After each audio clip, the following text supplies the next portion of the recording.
Okay. So let me welcome everyone. I'll probably move to a different site where I have better internet, and I'm sorry, but I'm so happy to have Seinenu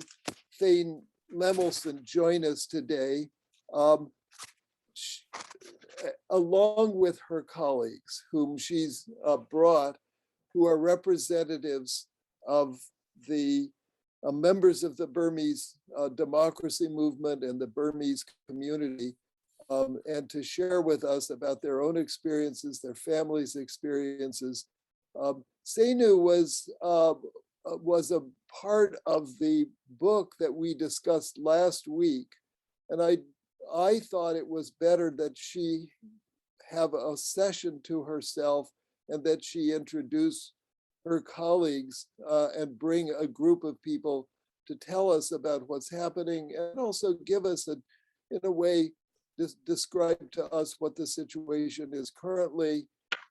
in Burma, and to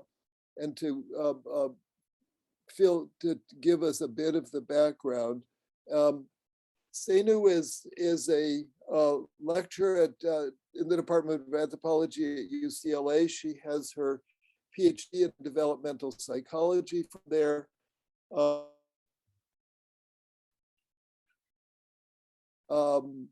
With Stanford University Press, based on the work that she has been doing over the last number of years, doing a kind of important history of the pro-democracy movement. And I think I'm going to keep my introduction rather short because of the quality of my internet at the moment. But Seinenu, thank you for coming, for Kenneth Wong, for Sung Chin Par, for Htun. Thank you so much for joining us here.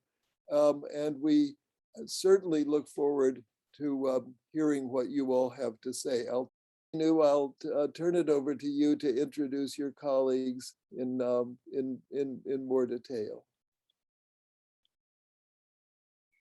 Oh, thank you so much, Byron. And thank you also to Mary Jo and Sadak for inviting us to speak today. And in doing so, recognizing the importance of studying the Burmese democracy movement and interrogating political violence in Burma, and what it means for the subjectivity of individuals and families, not only as it pertains to a distant traumatic past, but a very real traumatic present.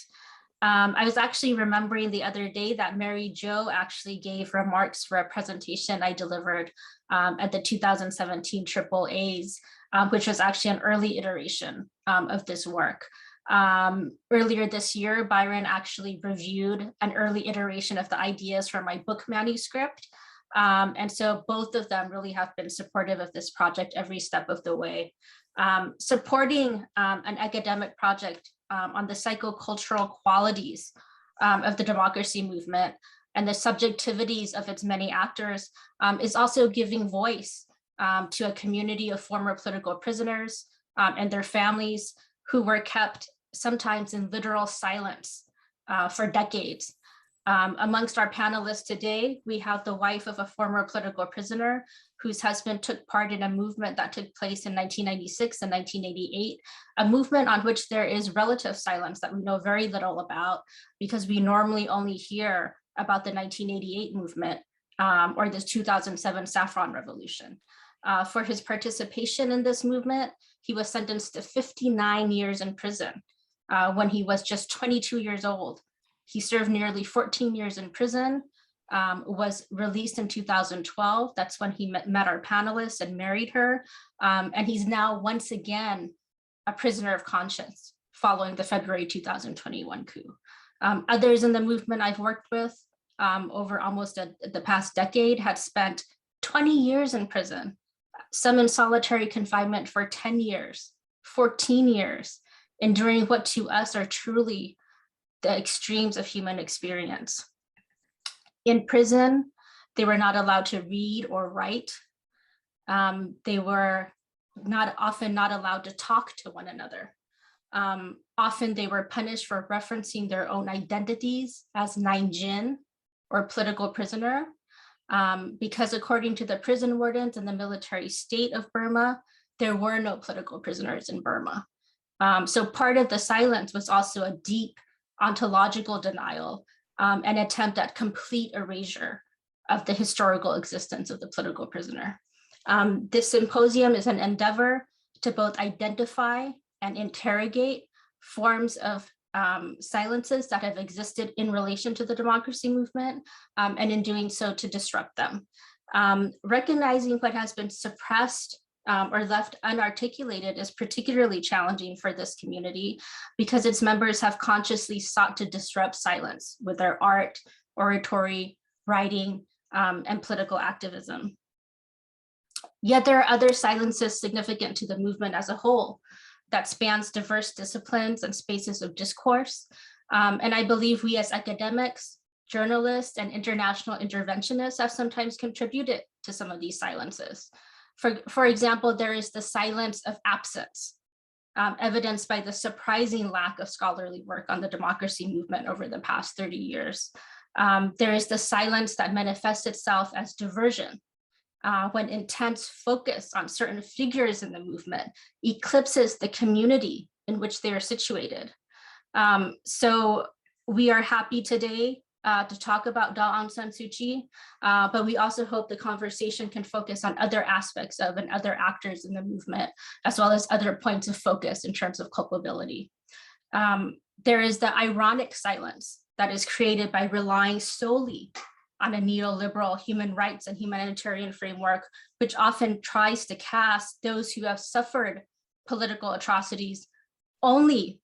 as passive objects of humanitarian intervention. And in doing so, fail to recognize that they are specific persons with specific histories, local positionalities, and a range of complex political and moral motives. Related to this is the silence of what is not remarked upon, when people cannot be boxed into the positionality of passive humanitarian object. So what do you do with cultural groups and communities who do not view their encounters with violence and suffering as necessarily traumatizing, and who do not regard themselves as passive victims, but as heroes or tuyegams,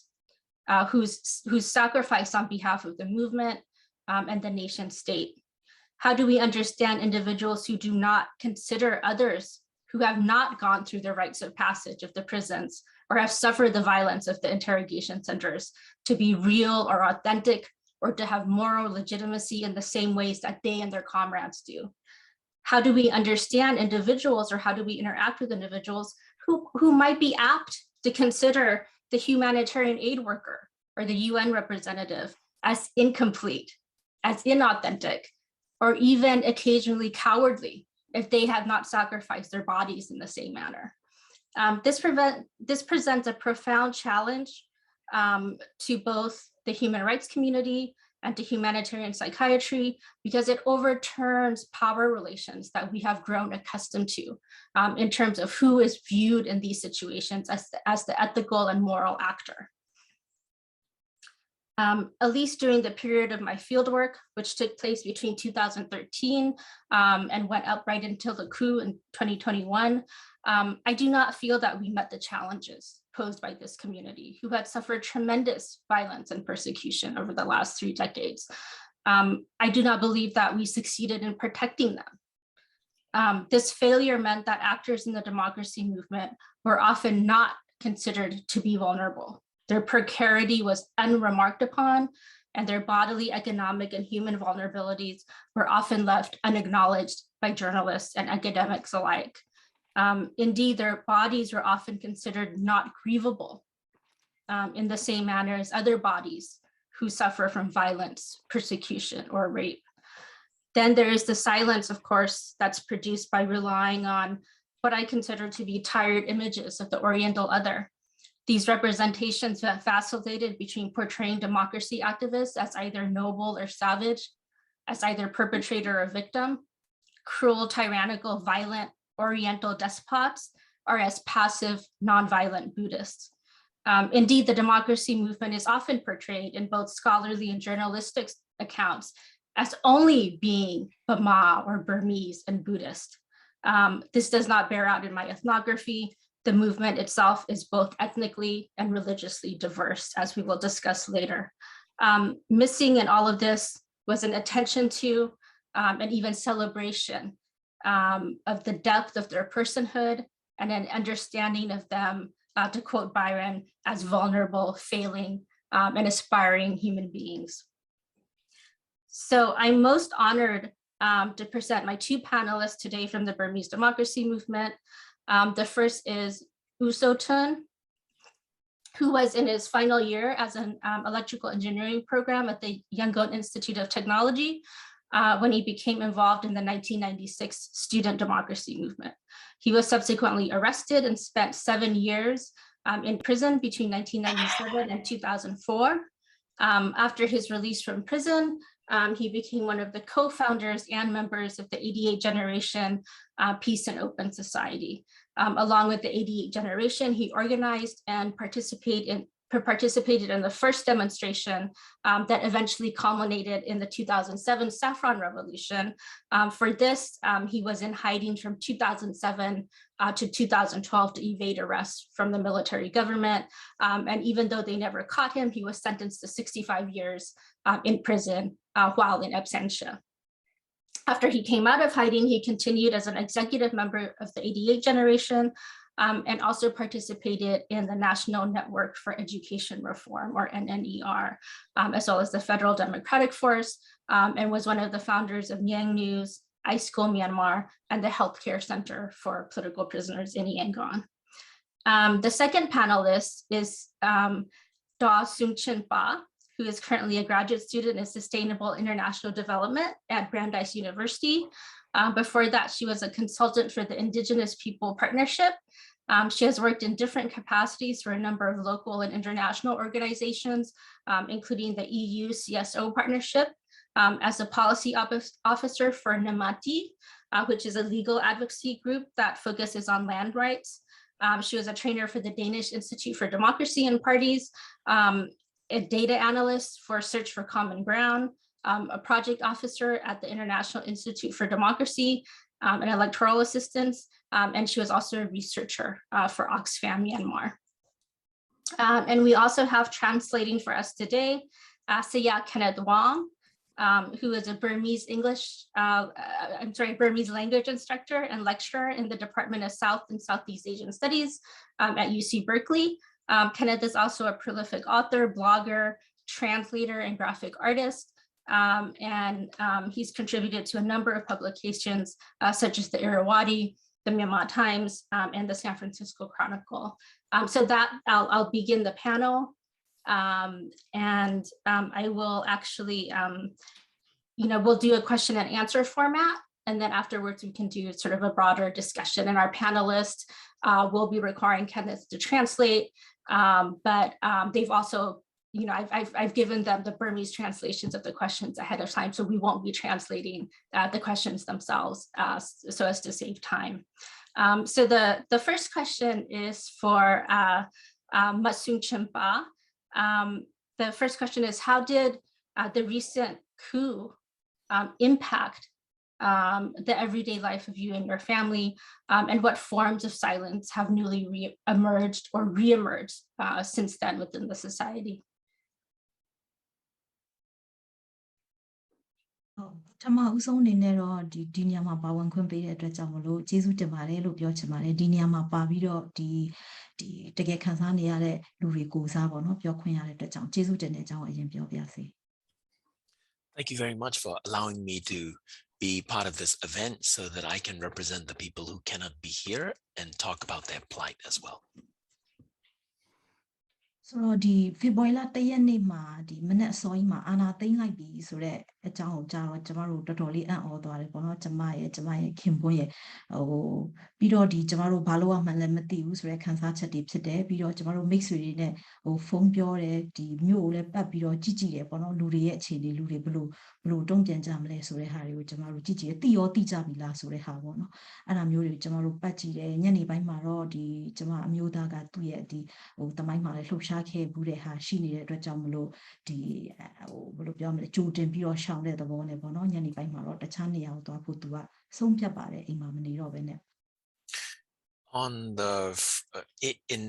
On the morning of the coup, when we discovered that this was happening, we really couldn't believe it and we didn't know what to do. So the first thing we did was go around the city to try to find out if other friends and other people in the city have already found out what was happening. And particularly by evening, we came to realize that considering my husband's history in activism, in his past involvement, it really wouldn't be safe for us to be staying home. So we decided to go somewhere else to seek shelter. ဆိုတော့ကျမအမျိုးသားအိမ်ကနေထွက်မယ်ဆိုတော့ကျမကလည်းလိုက်မယ်ဆိုပြီးတော့လိုက်သွားတယ်ပေါ့နော်ဆိုတော့ဒီအစပိုင်း3ရက်မှာတော့သူနဲ့အတူတူကျမတို့ဒီလုံခြုံတဲ့မိတ်ဆွေတယောက်ရဲ့အိမ်မှာနေဖြစ်သေးတယ်ဒါပေမဲ့3ရက်ပြီးတဲ့နောက်မှာတော့ဒီကျမရဲ့အမျိုးသားဟာလည်းဒီလုံခြုံရေးအတွက်ပဲပေါ့နော်ကျမတို့တယောက်နဲ့တယောက်ဒီလုံခြုံရေးအတွက်ကိုပဲသူတခြားနေရာကိုသူရွှေ့ပြီးတော့နေလိုက်ရတယ်ပေါ့ဆိုတော့အဲ့ဒီအချိန်ကနေစပြီးတော့ကျမတို့ဒီသူပမာနေတယ်ကျမပမာနေတယ်ပြီးတော့သူဘာလုပ်လဲဆိုတဲ့ဟာကိုကျမတို့အချင်းချင်းကြားထဲမှာမပြောတော့ပါဘူး We were only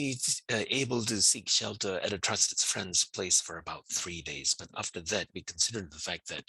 for his safety and for my safety, it would be best if we live apart. So from that point on, I didn't tell him what I was doing and where I was staying, and he didn't tell me what he was doing and where he was staying either.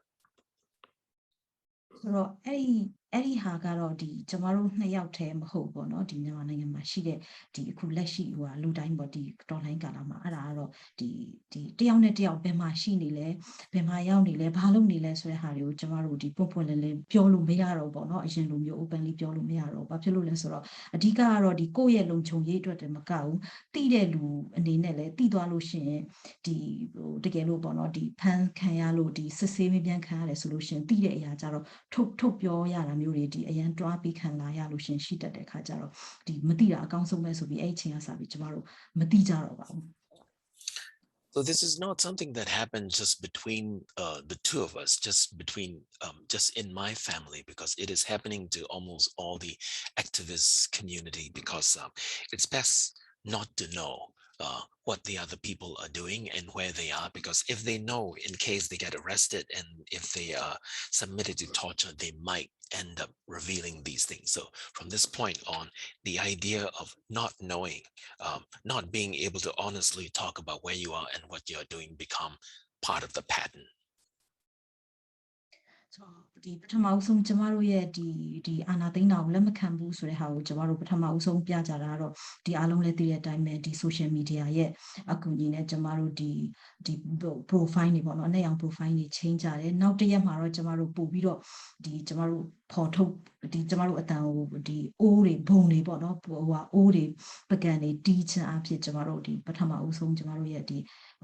မျိုးသိပ်ထားတဲ့ခန်းစားချက်ကိုဖော်ထုတ်ခဲ့ကြတယ်ပေါ့ The first method by which we decided to break our own silence was by changing our profile photos on social media into black profile to show that we object to the idea of a military takeover and a coup. And eventually we became brave enough so that we started also regularly beating on our kitchenware and pots and pans to make sounds. That's it for now.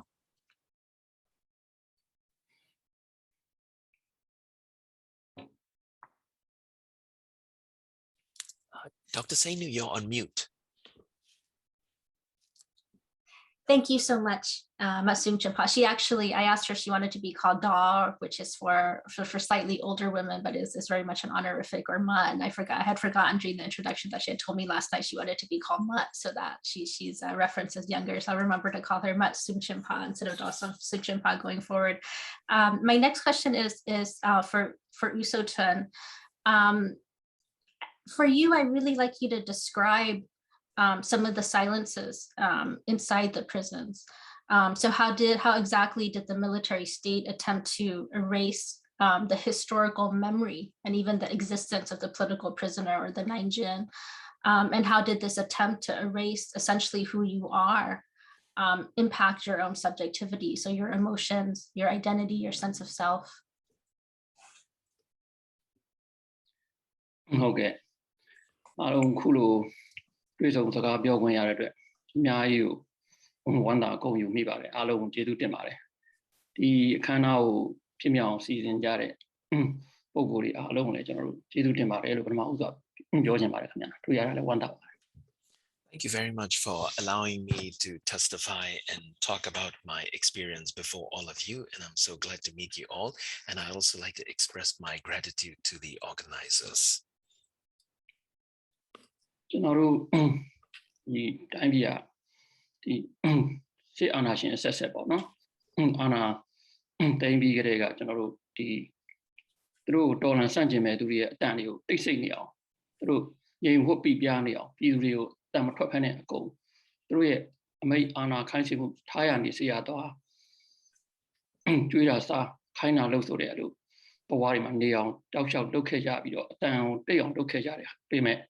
in Nangai, the Jollo Shaduria. Through it, a Chaudiana change on movie. Through it, the damn date, no senior, Nimu change on movie. Sanjin Dolange Javare, Kisses at Musetiale, Sanjin Dolange Javare. Even though our country went through subsequent rules of military regime, and all these military regimes did their best and make all the efforts possible to suppress the voices of the public and to make sure that the people live under fear and to be ruled by decree, all the activists like us didn't accept this rule of fear, and we all did everything we could to resist this idea of silence. The Nangai, the Jollo Shadu, through located Dosha Tozan or Pansy, and they said that no? Or Yondo General, the town General Didio Portable, General Didima, General the Anna Dane Casa, Galari Swing, Nizin Niva, the Pansy, the Genonima, Chokanima, Sejoyima, the Yoshigate Duria, and Nirani Baba. Hello, the Panet Chimas in General Townema. They say your Jowion, they say your name, Daniel, the guard don't that Baitari, solitary confinement, Alu, can't pull out the young don't take your general.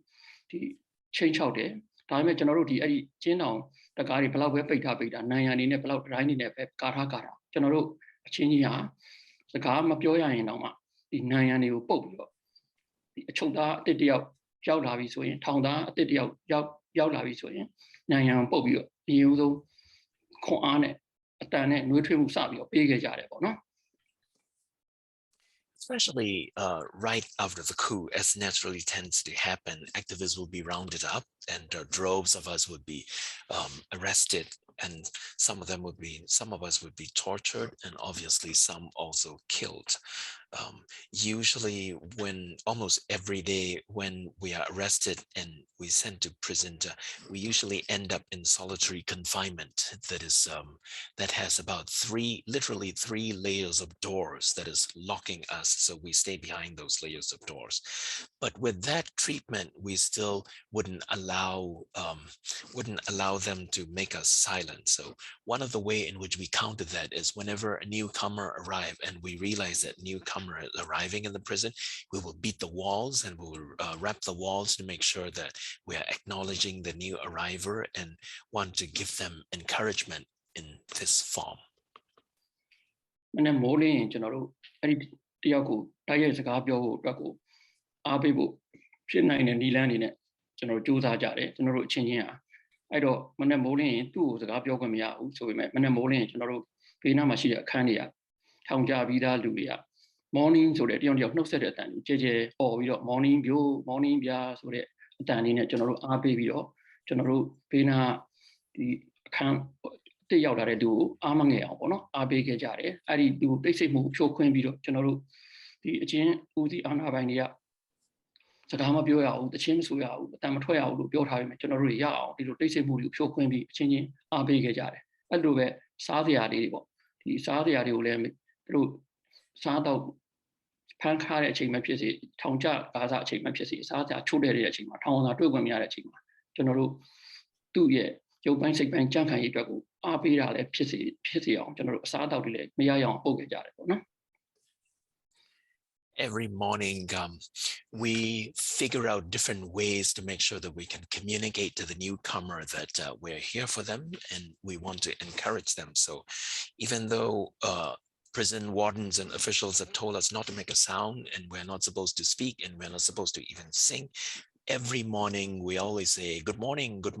and the whole prison will be echoing with our greetings of morning until that greeting reached the newcomer. And before the family members could come and see the newcomer, we usually figure out ways to make sure that we are able to give them food, and that is another way to make sure that the newcomer is nourished both spiritually and physically. သူတို့နိုင်ငံရေးကျင်းသားမရှိဘူးဆိုပြီးကဘာကိုလိန်ညာထားတယ်ပေါ့နော်ခေတ်ဆက်ဆက်အဲ့တော့ကျွန်တော်တို့နိုင်ငံရေးကျင်းသားမရှိအောင်ဆိုပြီးတော့နိုင်ငံရေးသမားမရှိအောင်အပြင်မှာလည်းတောက်လျှောက်ကျွန်တော်တို့ဒီအတန်တိတ်လူတွေစိတ်ငြိမ်ပြီးတော့သူတို့ငြိမ်ဝတ်ပြပြနေအောင်လုပ်ခဲ့တယ်ဒါပေမဲ့ကျွန်တော်တို့တက်ကြွလှုပ်ရှားတဲ့လူတွေကနိုင်ငံရေးအတွက်တက်ကြွလှုပ်ရှားတဲ့လူတွေကဒီအကြောက်တရားတွေခုနအတန်တိတ်စိတ်မှုတွေကိုရအောင်ဖောက်ခွဲခဲ့ကြတယ်ဖြိုခွဲခဲ့ကြတယ်အဲ့တော့ဒီကျွန်တော်တို့တိုင်းပြည်ရဲ့တရားမျှတမှုလွတ်လပ်မှုငြိမ်းချမ်းမှုတွေကိုကျွန်တော်တို့ရအောင်ကျွန်တော်တို့တိဆောက်ဖို့ကြိုးစားခဲ့ကြတယ် The military regime and the authoritarians, of course, would not want to acknowledge the idea of political prisoners like us. But outside, most of the people would not accept this form of silence, and we did everything we could to break this silence. And we will, activists continue to struggle to make sure that the country achieve peace and justice. ကျွန်တော်တို့ဒီလိုပဲနိုင်ငံရေးမလုပ်ရအောင်ဒီအမျိုးမျိုးချိန်ချောက်ပြီးတော့ကန့်သတ်မှုတွေကျွန်တော်တို့ကျောင်းတွေမှာလည်းလုပ်ပြီးမကျောင်းတွေမှာဆိုလည်းကျွန်တော်တို့နိုင်ငံရေးလှုပ်ရှားမှုမရှိအောင်ကျောင်းသားဆိုကျောင်းသားသမဂ္ဂကျောင်းသားရှိရင်ကျောင်းသားသမဂ္ဂရှိရမယ်ဆိုတော့ကျွန်တော်တို့ကြွေးကြော်တဲ့နေအရင်ကဆက်ဆက်ကကြွေးကြော်ခဲ့ကြတယ်လို့ကျောင်းသားသမဂ္ဂတွေဖွဲ့စည်းခွင့်ရအောင်ကြိုးစားပြီးတော့လုပ်ခဲ့ပြီးမယ်လေဖွဲ့ခွင့်မရခဲ့ဘူးပေါ့နော်သမဂ္ဂဆိုတဲ့စကားလုံးကိုမကြားရအောင်သူတို့လုပ်ခဲ့ကြတယ်မပြောရအောင်လုပ်ခဲ့ကြတယ်ဒါပေမဲ့ကျောင်းသားတွေကဒီအာဏာရှင်ကိုဆန့်ကျင်တဲ့နေရာမှာထိတ်ဆုံးကနေပါခဲ့ကြတယ်အဲ့လိုနဲ့ကျွန်တော်တို့ဒီကျွန်တော်ရဲ့ခံယူချက်ကြတော့ကျွန်တော်တို့ဗိုလ်ချုပ်ကိုကျွန်တော်လေးစားအားကြတယ်ကျွန်တော်တို့ရဲ့လွတ်လပ်ရေးကြိုးပမ်းမှုတမိုင်းမှာဗိုလ်ချုပ်အောင်ဆန်းပေါ့နော်ကျွန်တော်ဗိုလ်ချုပ်အောင်ဆန်းတခင်အောင်ဆန်းဆိုပြီးတော့ကျွန်တော်တို့လေးစားအားကြခဲ့တယ်နောက်ဆရာဗမောတင်အောင်ရှိတယ်အဲ့တော့ဆရာဗမောတင်အောင်ပြောခဲ့တဲ့စကားတစ်ခုမှကျွန်တော်တို့လူတန်ဖို့ဆိုတာတမိုင်းကသူ့ပခုံးပေါ်ကိုတင်ပေးလိုက်တဲ့တောင်းအောင်ကိုဘယ်လောက်ထမ်းနိုင်တယ်ဆိုတဲ့အပေါ်မှာမူတည်ရဆိုတဲ့စကားနဲ့ကျွန်တော်တို့ရဘယ်လောက်ပဲချင်းချောက်မှုတွေဖန်ဆီးဒီထောင်ချမှုတွေရှိပေမဲ့လည်းကျွန်တော်တို့ခေတ်မှာကျွန်တော်တို့တောင်းအောင်ကြည့်အောင်ကျွန်တော်တို့ဆွမ်းဆောင်ခဲ့ကြတယ်ကျွန်တော်1996ကျောင်းသားလှုပ်ရှားမှုဒီဇင်ဘာကျောင်းသားလှုပ်ရှားမှုမှာကျွန်တော်ဒီအဖမ်းခံရပြီး1900နှစ်ကြာခဲ့တယ်ပေါ့နော်အဲကျွန်တော်တို့1900နှစ်ကြာမယ်ကျွန်တော်တို့ခေတ်ကလာ silent ဖြစ်အောင် sister ရဲ့ PR ပေးမှုကအရန်ကြီးမားနေတော့ဖမ်းဆီးထောင်ချမှုတွေအရန်များတော့ကျွန်တော်တို့ပတ်ဝန်းကျင်ပေါ့နော်ဒီပြည်သူတွေကကျွန်တော်တို့ထောက်ခံပေးမယ်ကျောင်းသားတွေကလည်းကိုယ့်အချင်းချင်းကျောင်းသားတွေလည်းထောက်ခံပေးမယ်ကျွန်တော်တို့ထောင်ချသွားတဲ့အချိန်မှာလူနဲ့ကျန်တဲ့ဆက်လက်လှုပ်ရှားမှုတွေကပေါ့နော်အချိန်နဲ့အားနဲ့တော့တိတ်မဖြစ်လာဘူးကျွန်တော်တနိုင်ငံလုံးတော့ဒီပါတော့ပြန်တယ်မန္တလေးတို့တောင်ကြီးတို့မော်လမြိုင်တို့တော့ပြန်ပြီးတော့ကျန်တဲ့လှုပ်ရှားမှုတွေနောက်ပိုင်းအကြောက်တရားနဲ့ဖမ်းဆီးထောင်ချမှုတွေကြောင့်တိတ်ငြိမ်သွားခဲ့တယ်ပေါ့နော် In school as well, the authoritarian regimes want to make sure that students, for example, students have always felt that if there are students, there should be student unions, but the authoritarians would want to instill fear in the student community and want to make sure that there is no students dare not form unions. But somehow, no matter what, students tend to be leading anti-authoritarian movement. We, of course, treat Bojok Aung San, the father of independence, as the role model. And another one of my role model is the author Bamo Tin Aung. Bamo Tin Aung has said that the value of a person depends on how much he can shoulder the burden that history placed upon him. So we want to make sure that we fulfill our duty properly when our country is facing injustice and fear. So we did our part. And for that, in 1996, in December, because of my participation in the anti-government movements, I was arrested and I was sent to prison for 7 years. Because of that kind of treatment, of course, our treatment, our movement met with resistance, and it did spread to Mandalay and other places, but it wasn't able to proliferate as much as I wish it could.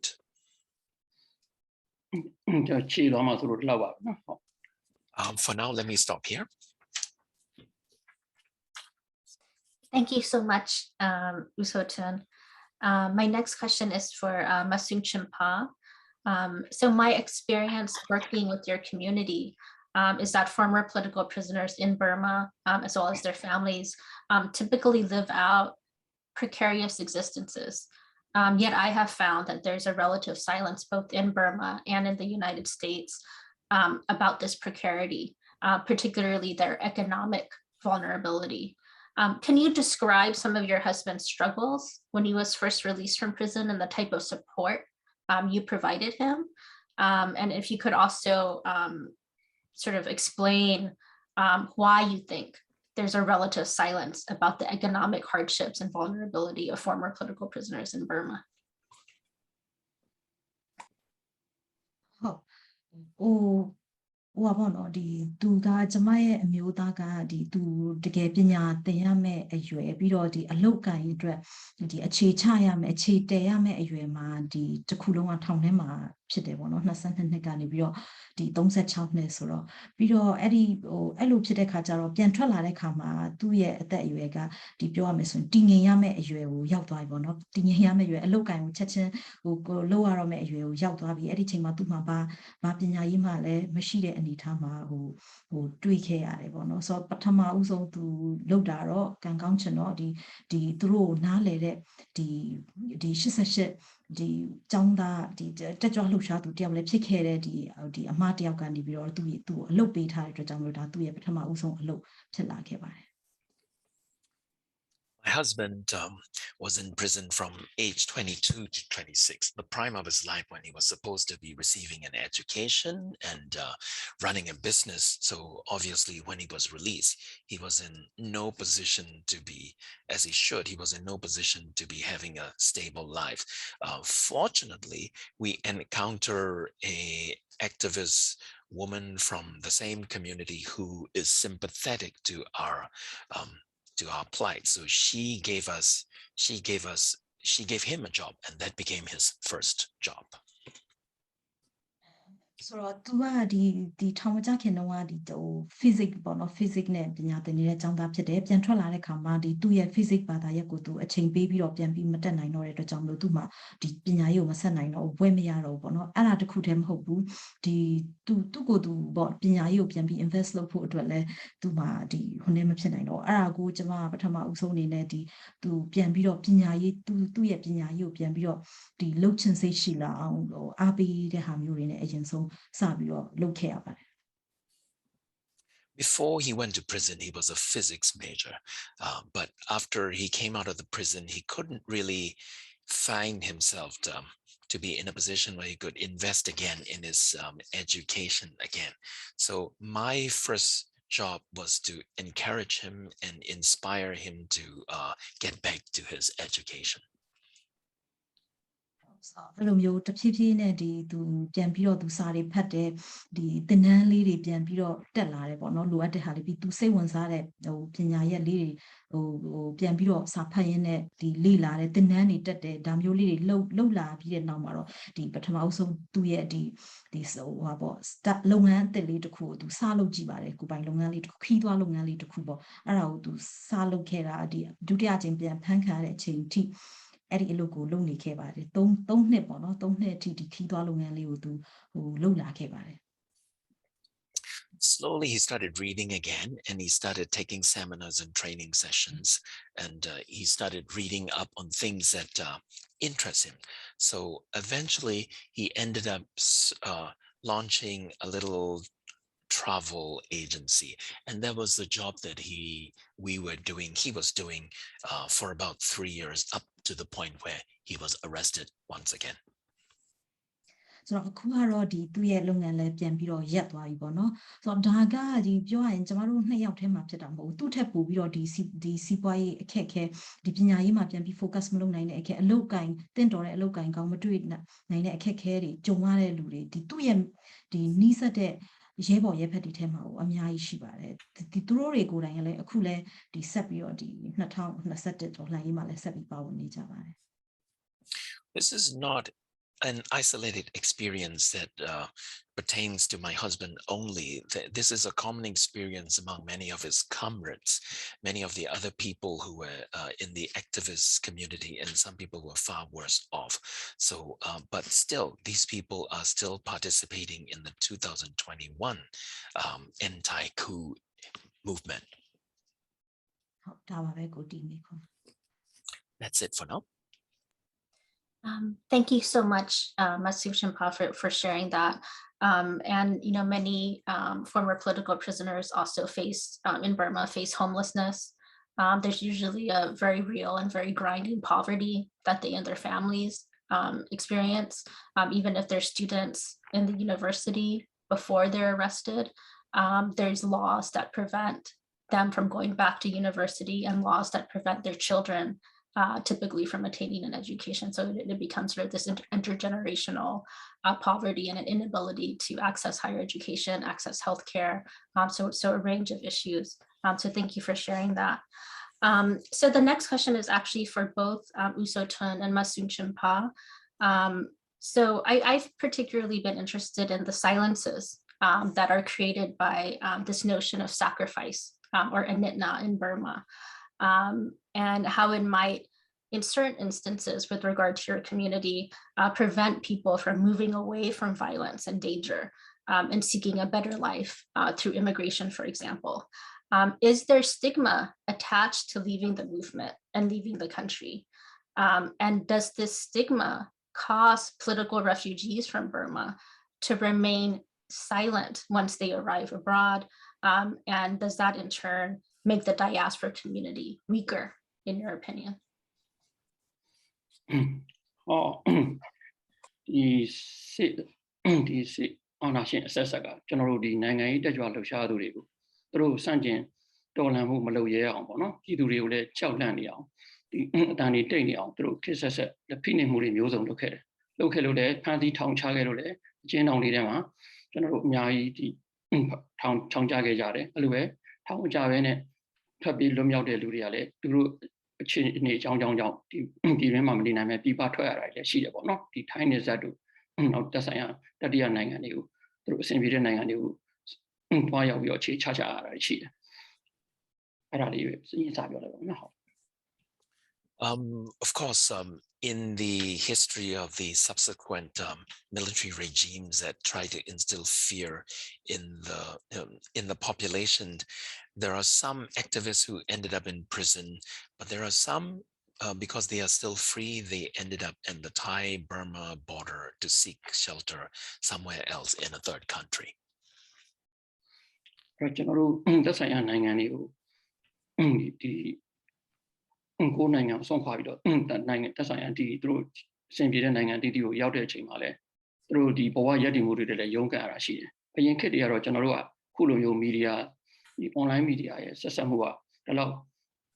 young Mamianiro, go time each in you, go touching Medina or not that's I nang and you yakere come. I giant go yadi mood like go look shaja kama.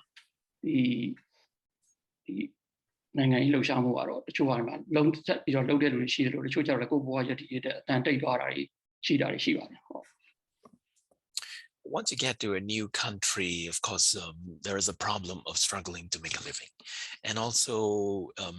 in previous days, social media wasn't that widespread. So newcomers weren't in a situations where they were still able to be informed about the movement and what was happening back home. So I guess some continue to work for the movement from overseas, but also some decided to withdraw into silence and continue withdraw into silence because of the need for making a living. Siana Senior, the general Chinian, Yena, do a 2 get on a menino, or not to a 2 menino, Chinian, the Wivanima, Quenima, to a Anna, the Mima general debate, to only passing Nixelu, Tapshalu, John Yong, the Lumion, Shang Danger, the Durio, the PVA, so the Nang and Yamati, you out there with PVA, so Sablone, Bone Check, she, or not the Doshao, don't get it. အဲ့တော့တကယ်ကြတော့ကျွန်တော်မိတ်ဆွေကြပြဆရာတယောက်ပြောသလိုဒီပြည်ပြေးဆိုတာဒီကိုယ့်ရဲ့စိတ်ကအိမ်ကိုအမြဲပြန်ပြေးနေတယ်ပြည်ပြေးတွေပါကျွန်တော်တို့ကျမတို့ဟာကိုယ့်ရဲ့စိတ်ကအမြဲပြန်ပြေးနေတဲ့ပြည်ပြေးတွေပါဆိုပြီးတော့သူပြီးခဲ့တဲ့ဒီဆွေးနွေးပွဲတွေတခုမှပြောခဲ့တယ်လို့ကျွန်တော်တို့ဒီနိုင်ငံရေးတက်ကြွလှုပ်ရှားသူတွေကကိုကြောင်းဒီဘက်တတိယနိုင်ငံတီးကိုဆုံးပါခွဲရပြီမဲ့ကိုတိုင်းပြည်ကိုတိုးတက်စေခြင်းနဲ့ကိုလူမျိုးတိုးတက်ကြီးပွားစေခြင်းနဲ့ကိုတိုင်းပြည်ငြိမ်းချမ်းသာယာစေခြင်းနဲ့ပေါ့နော်အဲ့လိုဖြစ်ပြီးတော့ကိုအိမ်ကိုမလွမ်းတဲ့လူမရှိတော့ပါဘူးကျွန်တော်တို့ရောက်ရနေရလဲကိုတိုင်းပြည်ဖွံ့ဖြိုးတိုးတက်ရေးငြိမ်းချမ်းရေးတရားမျှတရေးလွတ်လပ်ရေးတွေအတွက်ကိုကြိုးစားနေကြတယ်လို့ကျွန်တော်ယုံကြည်တယ်အဲ့လိုပဲဒီခေတ်ဆက်ပေါ့နော်ဒီ88ကစားပြီးတော့ကျွန်တော်96 98ဒီ2000ရွှေဝါရောင်ဒီ2015ဒီလိုကာလတွေမှာလည်းဒီအခြေအနေပေးသလိုတော်လိုင်းရေးအချိန်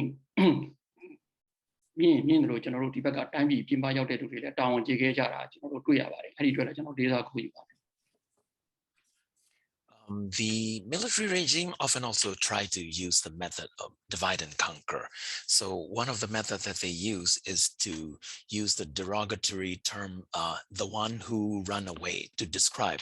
the activists who have moved overseas. But as one poet friend of mine says, an exile has,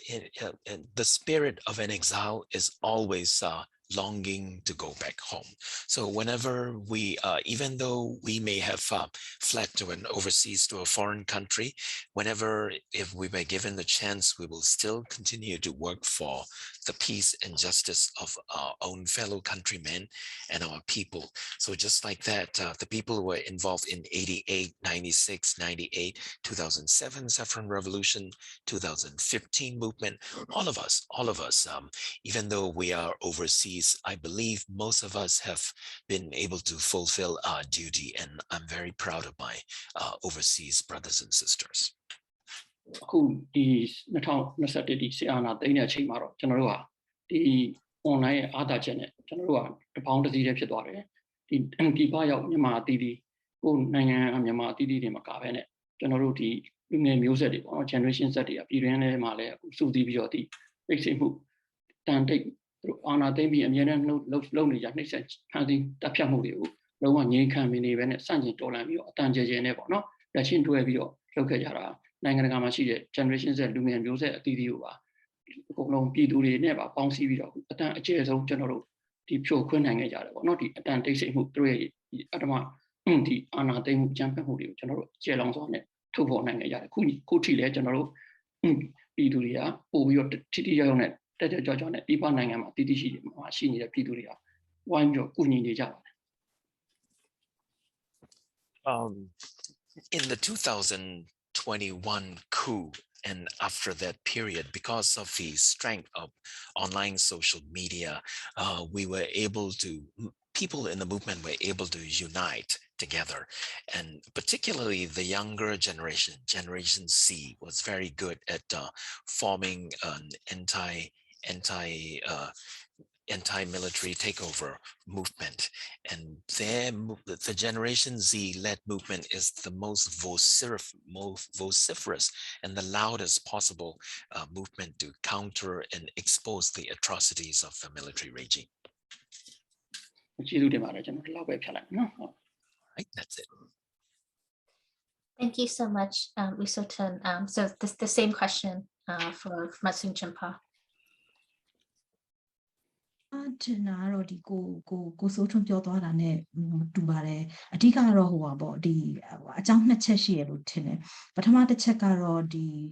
အဓိကတော့လုံခြုံရေးပေါ့နော်ဒီကိုဘယ်ရောက်နေတယ်ဆိုတဲ့ဟာကိုကျမတို့ပေးမသိကြဘူးအဓိကကျမတို့မသိစေချင်တာကတော့ဒီဆက်အာဏာရှင်တွေပေါ့နော်ဒီသူတို့မသိစေချင်ဘူးအဲ့ဒါပထမအချက်ပါ I agree with everything my colleague Htun said. There are two main reasons why there is relative silence in the overseas activist community. The first one is that we have security concerns. We don't want the military regime that is monitoring the overseas activists to know where we are. Now, ဒုတိယချက်ကတော့ဒီအခုဒီထပ်ပြီးအာဏာသိမ်းလိုက်တဲ့အခါမှာဒီကျမတို့နိုင်ငံမှာဒီ ဒီဆက်အာဏာရှင်တော်လှန်ရေးစိတ်ဓာတ်ကအရန်ကိုဒီမြင့်တက်နေတယ်ပေါ့နော်ဒီဥစ္စာကဒီအများကလည်းသူများတွေကလည်းပြောကြပါတယ်ဒီသမိုင်းမှာတော့မှဒီကာလအမြင့်ဆုံးဖြစ်တယ်ပေါ့ဆိုတော့ဒီကာလမှာပြည်သူတွေကဘယ်လိုတွေးလဲဆိုတော့ဒီအကုန်လုံးကဒီဆက်အာဏာရှင်ကိုတော်လှန်ဖို့လုပ်ကြမယ်ပေါ့နော်ဒီအနစ်နာခံကြမယ်လုပ်ကြမယ်ဆိုတဲ့စိတ်အရန်ဒီမြင့်မားနေတဲ့ခါကျတော့ဒီပထွက်ခွာသွားတဲ့လူတွေကဒီသူတို့စိတ်ပူတာပေါ့နော်ဒီသူတို့များဒါကိုရှောင်ပြီးတော့ပြေးတယ်လို့များအမြင်ခံမလားဆိုတဲ့ဟာမျိုးစိတ်ပူတာမျိုးတွေလည်းရှိပါတယ် People say that this particular moment, this particular movement is probably the highest in terms of their attitude in anti-regime sentiment. So because of that, the people who move overseas probably also worry that while everybody is fighting against the junta, they may be perceived as people who run away to safety. Okay, that's it. Thank you so much, Masu Chimpa. The sort of the follow-up question that I have to that on the topic of sacrifice is that in my introduction, I referenced how often very young people, high school students, college students, sacrifice 14 years of their lives, sometimes 20 years of their lives in prison, sometimes in solitary confinement for prolonged periods. When I was working in the community, typically if someone did less than 3 or 4 years in prison, that was considered to be a relatively low amount. And they would kind of say that not with some embarrassment that it was only 3 years or it was only 4 years. So these are some, for us, in the international community, these are some of the extremes of human experience that these young people are undertaking. And even if someone leaves the movement, even after 14 years in prison, sometimes they're referenced as someone who's run away from the movement and from the country. So my question to you is, how much sacrifice and suffering is enough for someone to give to the movement? ကျွန်တော်ရဲ့နိုင်ငံရေးပါဝင်လှုပ်ရှားတဲ့အချိန်မှာ1996ဒီဇင်ဘာမှာပေါ့နော်ဒီဇင်ဘာမှာကျွန်တော်လှုပ်ရှားပြီးတော့အဲ့မှာ96ဒီဇင်ဘာမှာတလထိန်ခံရတယ်တလထိန်ခံပြီး2009နှစ်ဆန်းမှာပြန်လွတ်လာတယ်ပေါ့အဲ့လိုပဲနောက်ထပ်ကျွန်တော်နိုင်ငံရေးဆက်ပြီးတော့မလှုပ်ရှားရအောင်ကျွန်တော်ထပ်ပြီးတော့3ရက်ပေါ့နော်စကြော်ရေးဝင်ပြီးတော့ချင်းချောက်ပြီးတော့နိုင်ငံရေးဆက်မလုပ်ဘူးမိဘတွေကိုလည်းဖိအားပေးပြီးချင်းချောက်ဖို့တို့မိဘအိမ်ကြီးလိုက်ပြီးတော့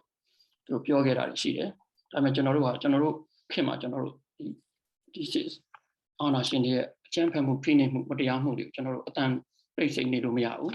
ကျွန်တော်တို့သိတဲ့လူတွေမှာပိုတောင်းဝန်ရှိတယ်မသိတဲ့လူတွေကတော့ဒါတောင်းကျုံတောင်းခံမှုသူအကြောင်းကြောင့်မလုပ်နိုင်ပေမဲ့ကျွန်တော်တို့သိတဲ့လူတွေကလုပ်ဖို့အတွက်ကျွန်တော်နိုင်ငံရေးပါဝင်ခဲ့တယ်ပေါ့အဲ့အတွက်နဲ့1999မှာထောင်ကျခဲ့တယ်ပေါ့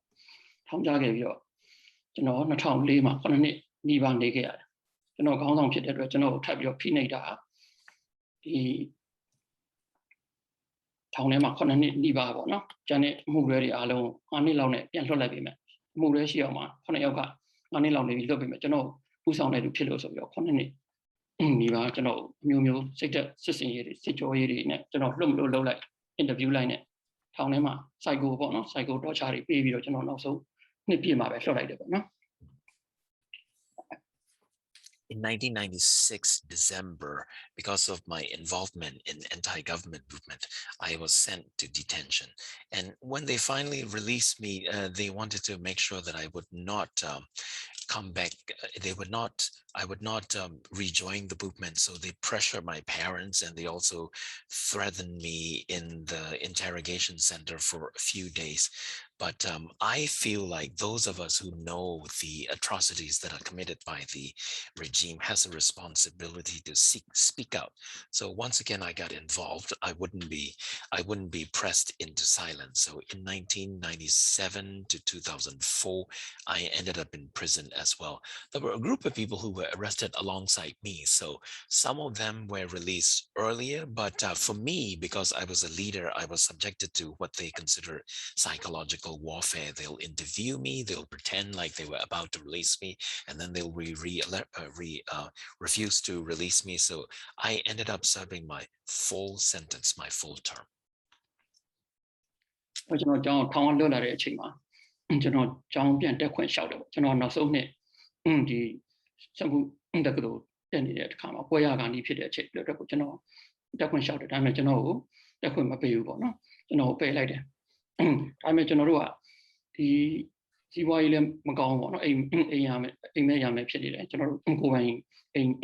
မ်မရှိဘူးဒါပေမဲ့ကျွန်တော်တို့ကကိုယ့်ရဲ့စီးပွားရေးလည်းမရှိဘူးပညာရေးလည်းမပြီးဆုံးသေးဘူးပေါ့ဒါပေမဲ့လက်ရှိခေတ်အခြေအနေကြတော့နိုင်ငံရေးစစ်အာဏာရှင်ရဲ့နိုင်ငံဖိနှိပ်မှုတွေကဆက်ပြီးရှိနေတယ်ကျွန်တော်တိုင်းပြည်ကအကြောက်တရားအောက်မှာနေနေရတယ်လုံးဝ silence နဲ့ fear အောက်မှာပေါ့နော်နေနေရတယ်အဲ့ဒီအတွက်ကြောင့်ကျွန်တော်တို့ကနိုင်ငံရေးကိုဆက်လုပ်ဖို့အတွက်ကို88မျိုးတဲ့အကြောင်းသားကောင်းဆောင်အများစုလွတ်လာတဲ့အခါမှာကျွန်တော်တို့96 98တရော88ဒီကိုမင်းကိုနိုင်တို့ကိုထေးကျွဲတို့ကိုမင်းစရာတို့ကိုကြီးတို့လွတ်လာတဲ့အချိန်မှာကျွန်တော်တို့ပူပေါင်းပြီးတော့88မျိုးတဲ့အကြောင်းသားများဆိုတဲ့အဖွဲ့ကိုပူပေါင်းတည်ထောင်ခဲ့ကြတယ်ပေါ့နော် I was in my final year as a student of the Rangoon Institute of Technology when I was detained. So when I was released from prison, I tried to go back to school. I reapplied, but my application was rejected, so I wasn't able to finish my school. At that point, I didn't own a home. I had no business, and I was not making a good living. It wasn't a good social situation to begin with. But the country, I realize, is still living under fear and injustice. So those leading activists from the 88 generation and from the 96 movement, people like Minko Nai and people like Tejwe, we all decided that we will still need to continue fighting. So we formed what is called the 88 generation students group. ကျွန်တော်တို့ဒီနိုင်ငံရေးအများစုကထောင်ကျပြီးတော့ထောင်ထဲမှာလည်းကျမကြီးချိုးတဲ့မှုကြောင့်တေဆုံးသွားတာကိုယ်တွေဆွန့်လွတ်ခဲ့ပြီးတော့ပြေးဆက်ပြီးတော့တေဆုံးသွားတာရှိတယ်။တချို့လည်းအပြင်ရောက်မှတေဆုံးတာရှိတယ်။အဲ့လိုတေဆုံးတာတွေကကျွန်တော်တို့နှစ်များစွာကြာလာတဲ့အခါမှာထောင်ပြင်မှာလည်း88မျိုးဆက်တွေရော96 98မျိုးဆက်တွေဟာတေဆုံးခဲ့ကြတာရှိတယ်ပေါ့နော်။ဒီလိုပေးဆက်မှုတွေကတော့တောက်လျှောက်ကျွန်တော်တို့ရှိခဲ့ပြီမဲ့ဒီအာဏာသိမ်းမှုဖြစ်လာတဲ့အချိန်ပေါ့နော်။အာဏာသိမ်းမှုဖြစ်လာတဲ့အချိန်မှာလည်းကျွန်တော်တို့ဒါကိုဘယ်လိုရပ်တည်ကြမလဲဒီအာဏာသိမ်းမှာကိုကျွန်တော်တို့ကြိုသိတယ်နိုင်ငံရေးအတွေ့အကြုံရကျွန်တော်တို့ဒီအခင်းချင်းတွေကကျွန်တော်တို့အာဏာသိမ်းမှာကိုကြိုသိတယ်ပြီးတော့အာဏာသိမ်းတာဖြစ်လာတော့မယ်ဖြစ်လာတော့အရေးအောင်မှာကျွန်တော်တို့နိုင်ချင်းတွေဆိုတာ blacklist ဖြစ်တယ်ကျွန်တော်တို့အချိန်ကြီးဖမ်းခံနိုင်ရတယ်ဒီတစ်ခေါက်ထပ်ပါရင်လည်းအများရန်မပါခဲ့ရင်လည်းဖမ်းခံခဲ့ရတာရှိတယ်အရင်တော့ပေါ့နော်အဲ့တော့ကျွန်တော်တို့ဒီပွဲက NLD နဲ့စစ်တပ်နဲ့ဖြစ်တဲ့ပွဲမဟုတ်ဘူးဒီပွဲကကျွန်တော်တို့ဒီ NLD ကိုတို့အပြစ်ဖို့နေပြီမဲ့ရွေးကောက်ပွဲကိုအပြစ်ဖို့နေပြီမဲ့ဒီ NLD နဲ့စစ်တပ်နဲ့ဖြစ်တဲ့ပွဲမဟုတ်ဘူးဒါဓမ္မနဲ့အာရမရဲ့ဒီအားပြိုင်တဲ့ပွဲဖြစ်တဲ့အတွက်ကြောင့်ကျွန်တော်တို့ကဓမ္မဘက်ကပဲရပ်တည်ရမယ်ကျွန်တော်တို့အနေရရှိတယ်ထောင်ထပ်ကြနိုင်လေခံမသိရင်ဒီအသက်အရွယ်တွေကကြီးကျင်လာပြီ50တန်း60တန်းဒီဖြစ်တဲ့ထောင်ထဲမှာတည်နိုင်ပြီမဲ့ဓမ္မဘက်ကပဲရပ်တည်ကြမယ်ဆိုတဲ့စိတ်နဲ့ကျွန်တော်တို့ဒီအာဏာသိမ်းမှာစန့်ကျင်ကန့်ကွက်တယ်ဆိုတဲ့အကြောင်းကိုကျွန်တော်တို့စိတ်မှန်ကိုကြိုထုတ်ခဲ့ကြတယ်ပေါ့နော် Some of us died in prison. Some died outside the prison out of poverty or out of poor health. Their sacrifices were great. But when the coup happened again, none of us could stay away because we realized that we have a responsibility to speak up and continue fighting. So we also realized that this is not a struggle between NLD and the army. This is not a battle between NLD and the army. This is really a battle between justice and injustice. And we have a responsibility to stand on the side of justice. So even though as former political prisoners, we have a high risk of being arrested again after the coup, whether we get involved in it again or not, we have a high risk of getting arrested. And even before the coup, we sort of knew that there were signs and shadows and omens that are suggesting that a coup was about to happen. So naturally, after the coup, we get together and we issue a public statement denouncing the military takeover. ကျွန်တော်တို့ကဒီစစ်အာဏာရှင်ကကျွန်တော်တို့ကိစ္စဆက်မှာအန်ဒီရဲ့ပေးချင်းချောက်ခဲ့တဲ့အများအားကျွန်တော်တို့စောင့်ကြည့်နေခဲ့တဲ့လူတွေဖြစ်တဲ့အတွက်ကြောင့်ကျွန်တော်ဒီပွဲမှာဒီ NLD ဘာလုပ်မလဲဆိုတာကြည့်ပြီးတော့ NLD ဒီအမတ်တွေကိုလည်းချိတ်ဆက်ပြီးကျွန်တော်တို့ လုပ်တင်လုပ်ထိုက်တာတွေကိုကျွန်တော်တို့အကြံပေးခဲ့ကြသလိုဒီ Gen Z တွေပေါ့နော်ဒီ generation နောက်မျိုးဆက်တွေဟာဒီနီးမျိုးနဲ့သူတို့ဆန့်ကျင်တော်လှန်တဲ့အချိန်မှာကျွန်တော်တို့ဝင်ပြီးတော့နိုင်ငံရေးသမားတွေအတွေ့အကြုံရှိတယ်ဆိုတော့ရှေ့ကနေဥဆောင်တဲ့လူတွေအနေနဲ့မပါဝင်ဘဲနဲ့နောက်ကနေသူတို့ရဲ့အားကောင်းအောင်သူတို့ရဲ့ဆန္ဒပြမှုတွေမှာသူတို့အတွေ့အကြုံတွေဟိုကျွန်တော်တို့အတွေ့အကြုံတွေကို share ပြီးတော့သူတို့ပံ့ပိုးကူညီတဲ့နေရာကနေပဲနေဖို့ဆုံးဖြတ်ပြီးတော့ကျွန်တော်တို့ဒီအထွေထွေတပိတ်တွေအားကောင်းအောင်ကျွန်တော်တို့ပံ့ပိုးကူညီခဲ့ရတယ် CDN တွေအပါအဝင်ပေါ့နော်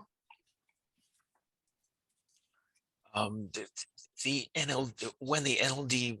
NLD was because we are in our 50s and the 60s and we were no longer in a position when we could be leading the fight, we decided to offer support to Generation Z that is this time leading the fight. And we also got together with the NLD officials who at the time were still official MPs, and we gave them counsels, and we also listened to instructions from them. So instead of taking a leading role, we decided to play a supporting role in the general strike this time. Thank you. Thank you so much. So Masin Champa, the same question. ဟိုပါနော်ဒီဘယ်လောက်ထိပေးဆက်ဖို့လိုတယ်လဲပေါ့နော်လူတယောက်ကဒီဟုတ်အဲ့ဒီဟာလေးကိုကျွန်မဖြေပြရစီဟိုပထမဆုံးကတော့ဒီဟိုပါပေါ့ကျွန်မအမျိုးသားကိုတစ်ခါကျွန်မမေးဘူးတယ်ပေါ့နော်ဒီထောင်လဲအကြာကြီးကြားခဲ့ပြီးသွားပြီပေါ့နော်အခုတော့ဒီဟိုနောက်တစ်ခါကြားလို့ရှင်တော့အဲ့လောက်ဒီပြင်းထန်တဲ့ဒီဟိုဟာမျိုးဒီနိုင်ငံရေးမျိုးမလုပ်တော့ဘဲနဲ့ကျမနဲ့ပဲအေးစစ်စစ်ဟိုပေါ့နော်ဒီဟိုဟာမိသားစုနဲ့ပဲအေးစစ်စစ်နေမကောင်းတော့ဘူးလားပေါ့နော်လုံလောက်ပြီပေါ့လေကျမအဲ့လိုမျိုးမေးခဲ့ဖူးပါတယ်သူ I remember a conversation that I had with my husband. So let me tell you about this in response to the question, how much sacrifice is enough? I, in fact, asked my husband, you know, you have been to prison for a long time for your participation. Can't you just not enjoy a regular family life with me this time? ဟုတ်အဲ့ဒီမှာသူကဗာပြန်ပြောလဲဆိုတော့ဒီဟိုပါပေါ့နော်ဒီဟိုသူလဲဟိုထောင်ပြန်ပြီးတော့ဘယ်သူမှထောင်ထဲတော့မဝင်ချင်ဘူးပေါ့နော်သူလည်းမဝင်ချင်မိသားစုနဲ့ပဲပြောပါနေချင်တယ်ဒါပေမဲ့တကယ်လို့အဲ့လိုမျိုးလိုအပ်လာခဲ့လို့ရှိရင်တော့လေဟိုဘယ်တက်နိုင်မလဲပေါ့နော်ရှောင်လို့ဘယ်လိုလုပ်ရမှာလဲဆိုတော့ဟိုအဖြေကိုကျွန်မကိုပေးပါတယ် He said, you know, nobody wants to go back to prison. Of course, I also want to have a happy family life and enjoy my family. But if there is a need that arises again, it can be helped. That's how he answered. ဆိုတော့ဒီပြန်ဟိုကိုဆိုထွန်းပြောသွားတဲ့အထက်မှာပါပါတယ်ဗမော်တန်အောင်ရဲ့စကလုံးနဲ့ပဲပြန်ပြီးတော့ပြောရလို့ရှင်တော့ဒီဟိုကိုတိုင်းပြည်အားလိုအပ်တဲ့လောက်ဘောနော်ဒီဟိုပိတ်ဆက်နေအောင်မှာပဲလို့ပဲပြောရမယ်ထင်တယ် So the words that Kosotun mentioned earlier, the words of his famous author Burmese Democracy. So I suppose so long as the country needs a sacrifice from us, we will have to continue to be making sacrifices. ဟုတ်ဒါပေမဲ့လည်းဒီအနစ်နာခံတယ်ဆိုတဲ့ဟာကလည်းဒီလူတယောက်ရဲ့ပေါ့နော်ဒီသူ့ရဲ့ဟိုခံချက်ပေါ်မှာလည်းမူတည်တယ်ဆိုပေမဲ့ဟိုကျမထင်တယ်အဓိကကတော့ဒီသူ့ရဲ့လုံနိုင်စွမ်းပေါ်မှာလည်းမူတည်တယ်လို့ကျမထင်ပါတယ်ဒီလူတွေကတယောက်နဲ့တယောက်အကန့်အသတ်တွေမတူတဲ့ခါကျတော့သူတို့ရဲ့ဒီလုံနိုင်ထဲဝင်နိုင်စွမ်းတွေလည်းကွာပါတယ်ဆိုတော့ဒီဘယ်လောက်ထိအနစ်နာခံနိုင်လဲဆိုတဲ့ဟာတော့ဘယ်လောက်ထိသူဟိုလုံနိုင်စွမ်းရှိတယ်လဲဆိုတဲ့ပုံမှာလည်းမူတည်ပါတယ် But of course, the amount of sacrifice that a person make really depends on the person's conviction, but not only that, but also it depends on the person's ability as well. So I guess people have different limitations on how much sacrifice they can make because they have different abilities. Thank you so much. My next question is also for Matsuk Chimpa. So your uncle, Umang Lin, was the NLD chairman for Chin State during the 1990 elections. And the NLD, of course, is the National League for Democracy, one of the main political parties of the democracy movement founded by Daw Aung San Suu Kyi and many others.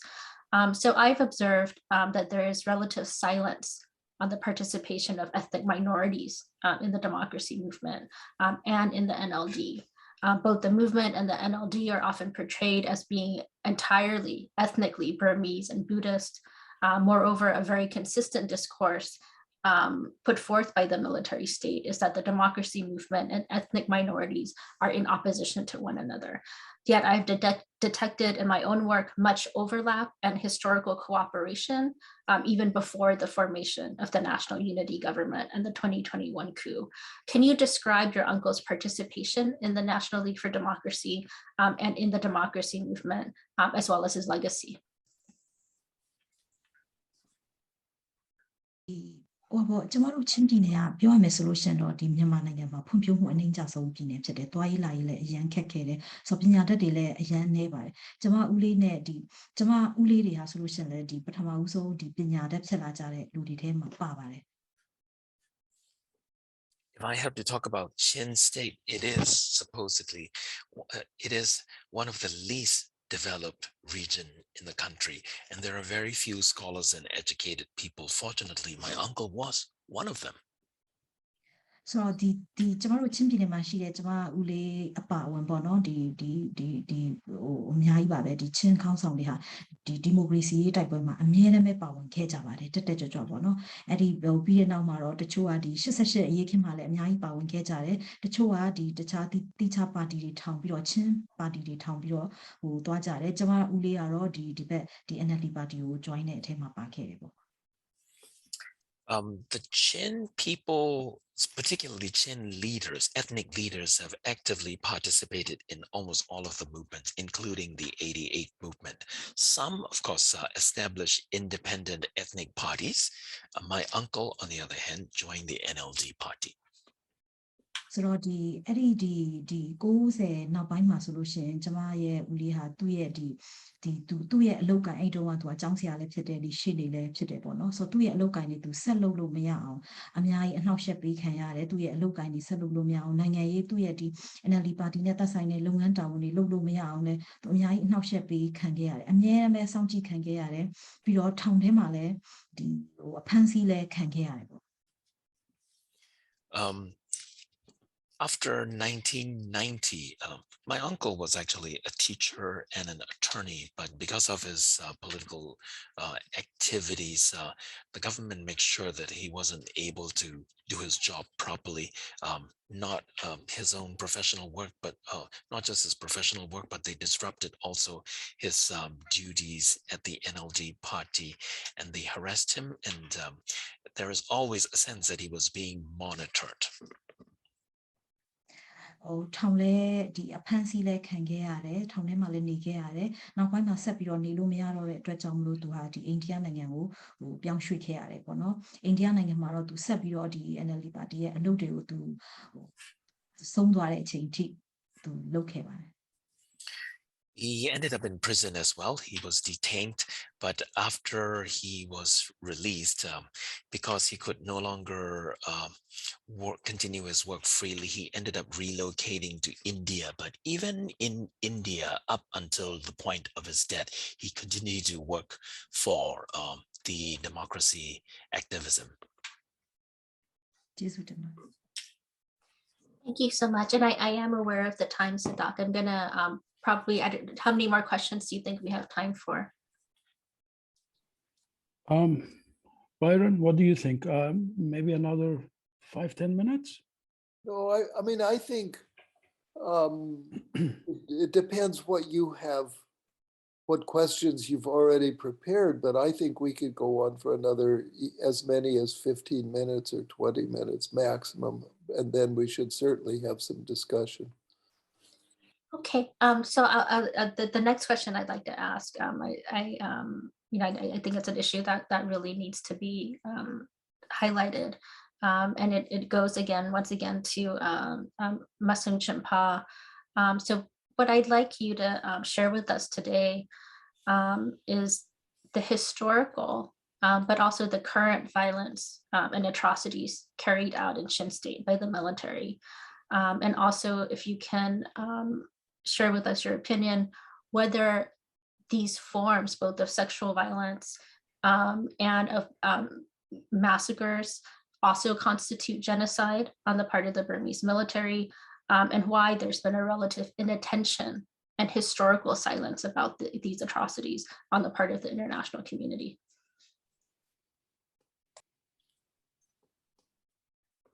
Huh. ကျမဒီမှာတော့ကျမရဲ့လက်ရှိချင်းပြည်နယ်ကအခြေအနေလေးပေါ့နော်နည်းနည်းမျှဝေပေးချင်ပါတယ်ခုနပြောသလိုပဲကျမတို့ချင်းပြည်နယ်ကအရန်ဝေးလံတယ်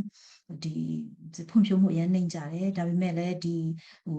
ကရေစီရေးလှုပ်ရှားမှုမှာအရန်တက်ကြွစွာပါဝင်တဲ့ပြည်နယ်ဖြစ်တယ်ပေါ့နော်လူမျိုးစုတွေဖြစ်တယ်ပေါ့နော်ချင်းလူမျိုးတွေဟာအခု2021မှာလည်းပဲအဲ့လိုပဲကျမရဲ့မိတ်ဆွေကျမရဲ့ငယ်တင်ငယ်ချင်းတွေအားလုံးဒီပါဒီတက်ကြွစွာနဲ့ဒီတော်လိုင်းမှာပါဝင်ခဲ့ကြတဲ့အတွက်ကြောင့်မလို့လောလောဆယ်မှာကျမတို့ချင်းပြည်နယ်ဟာဒီစစ်တပ်ရဲ့ဒီအရန်ဒီအာယုံစိုက်ပြီးတော့ဒီထိုးစစ်ဆင်တာကိုခံနေရပါတယ် Let me tell you about the current state in Chin State, the current state of the Chin State. Even though the place is far-flung from the capital and from most the population centers, it has always been active in the anti-authoritarian movements, pro-democracy movements. And in 2021, after the coup, all of my childhood friends became involved in the movement. So because of their activity, now the army, the Chin State is becoming the army and the target and the focus area for the army.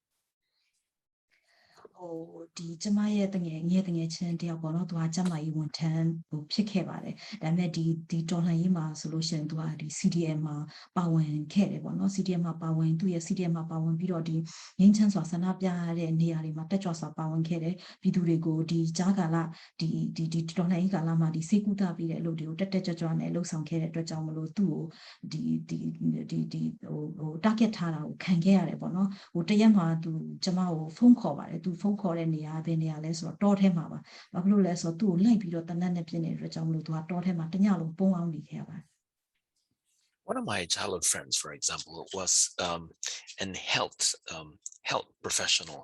who was participating in the peaceful civil disobedience movements to counter the military takeover. My friend was essentially offering medical treatment to people who are in the movement. But because of that, my friend was being targeted. And the time that I got a phone call from my friend, she was calling me from the middle of the jungle because people were pursuing her and shooting her. ဆိုတော့အခုချိန်ထိကျမတို့ဒီချင်းပြည်နယ်မှာပေါ့နော်ဒီအခုလက်ရှိမှာလည်းပဲဒီစစ်တပ်ကနေပြီးတော့ဒီအကြီးကျယ်ထိုးစစ်ဆင်တာကိုခံနေရပါတယ်ဒီနေ့ချိန်ထိကျမသိရတဲ့လောက်ဆိုလို့ရှင်တော့ဒီမြို့2မြို့လောက်ဟာဆိုလို့ရှင်တောင်ပေါ်ပေါ့နော်တောင်ပေါ်ကမြို့လေး2မြို့လောက်ဟာတစ်မြို့လုံးကြီးပါဒီစစ်ပေးရှောင်ပြီးတော့တောထဲမှာပုံအောင်နေရတယ်ပေါ့နော်ဒီကျမရဲ့တငယ်ချင်းပါဝင်ပေါ့နော်နောက်ပြီးတော့ဒီကျမတို့စီမှာဒီ IDP တွေဟာဆိုလို့ရှင်လည်းအနည်းဆုံး9000ထက်ပိုပြီးတော့ရှိနေပါပြီပြီးတော့ဒီလိုပြေးလွှားနေရတဲ့အချိန်ဟာဆိုလို့ရှင်ဒီ COVID တွေအကြီးကျယ်ပြန်နှံ့နေတဲ့အချိန်လေးဖြစ်ပါတယ် The army has been making major assault against the Chin people in the Chin region. So as far as I know, at least a population of 2 hilltop towns have gone into hiding because of the assaults, and the displaced people probably topped 50,000 or more. And think about the fact that they are in hiding at the time when they are also facing the risk of a COVID infection and COVID spread. ဆိုတော့ဒီမေးခွန်းလေးကိုနောက်ဆုံးကျမအဆုံးသတ်ချင်တာတော့အခုနကျမပြောတဲ့ကျမတငယ်ချင်းပေါ့နော်အမျိုးသမီးကလေး2ယောက်မိဖြစ်တယ်သူဟာဆိုလို့ရှင်သားသမီးတွေနဲ့လည်းခွဲနေပြီးတော့ဒီတောထဲမှာသူဟာနေရတယ်သူများတွေကိုလည်းစိတ်ကူးတမှုပေးနေတယ်ပြေးလွှားနေရတယ်ပေါ့ဒီကျမဒီကိုမလာခင်အချိန်ထိသူနဲ့ကျမနဲ့ကြားမှာပုံမှန်ဖုန်းတွေပြောဖြစ်ကြတယ်ဘာဖြစ်လို့လဲဆိုတော့သူအားငယ်တဲ့အချိန်ဒီမှာဒီသူတို့စိတ်တက်ကြတယ်လို့ခံစားရတဲ့အချိန်မှာကျမနဲ့ဒီဖုန်းပြောပြီးတော့ဒီအားရှိလာတဲ့ဆိုတဲ့ဟာမျိုးပေါ့နော်ကျမတို့တယောက်နဲ့တယောက်အားပေးဖြစ်ခဲ့ကြဒါပေမဲ့အဲ့ဒါကကျမဒီကိုရောက်လာတဲ့အခါမှာတော့ကျမမလုပ်နိုင်တော့ပါဘူး This friend of mine who the the health professional, she in hiding, she is actually a mother of 2 children. And whenever she was in hiding, whenever she felt she was in danger, we regularly talked to each other on the phone in order to encourage each other. That our regular phone calls continued all the way to the point where I had to relocate and relocate and move to America. So of course, after I got here, we are no longer able to continue these warm conversations anymore.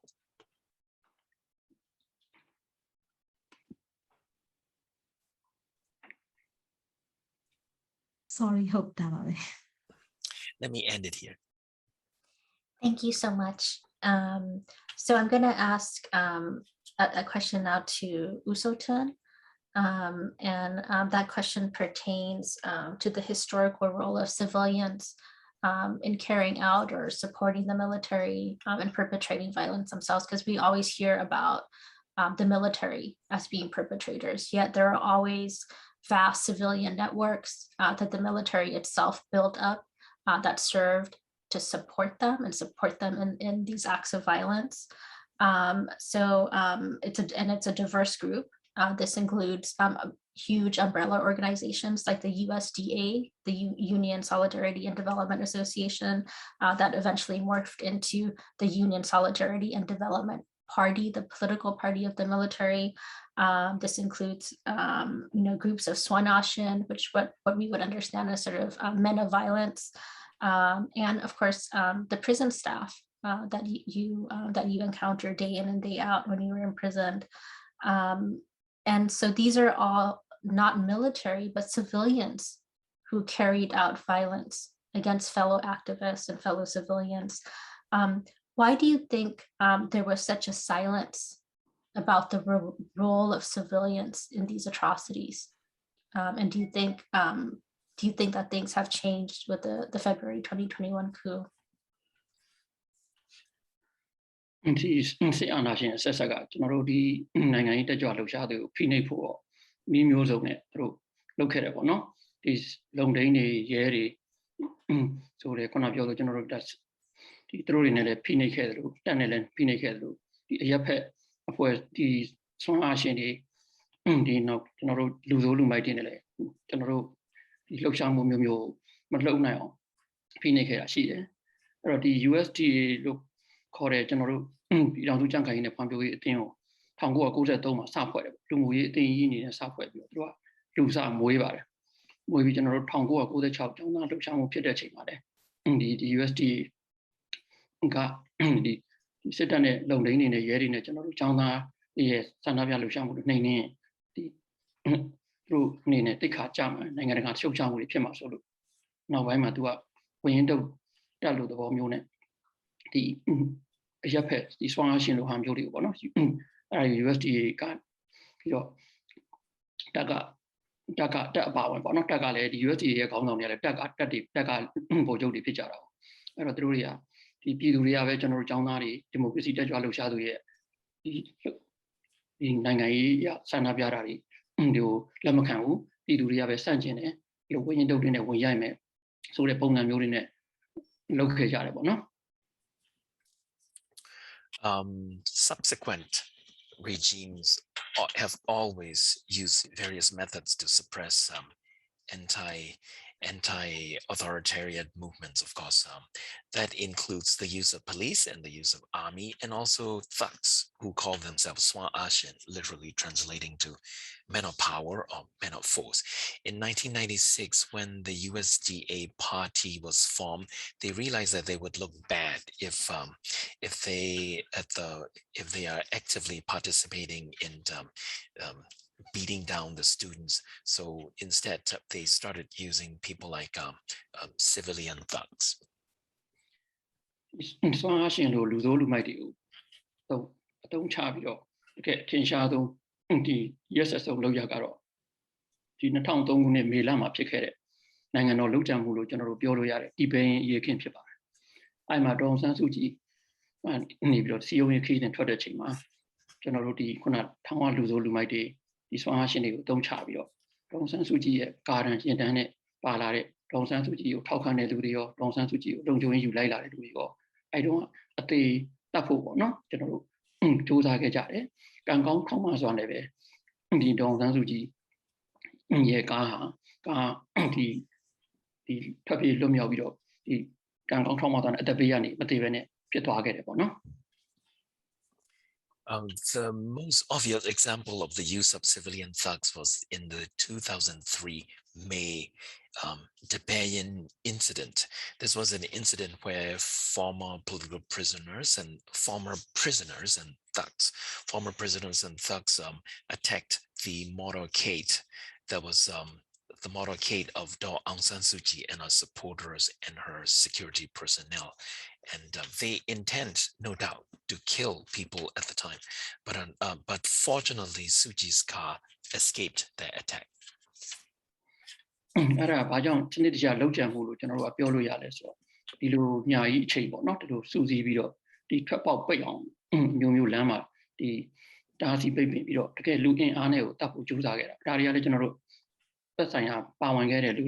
to get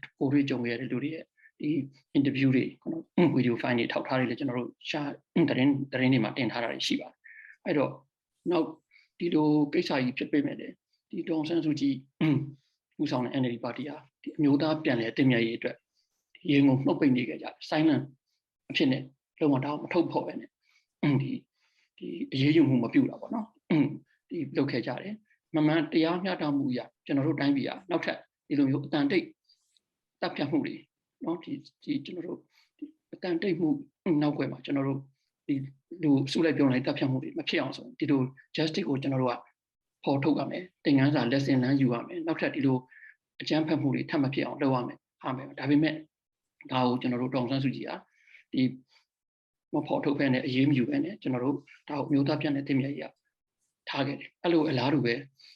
general, and a Pala among the. For the this is obviously a systematic attempt at assassinating people, because in the middle of the night they stage a blockade on our path, and but because NLD at the time, Aung San Suu Kyi particularly, was prioritizing national reconciliation when everything was over, instead of addressing it and persecuting people who were involved in this mass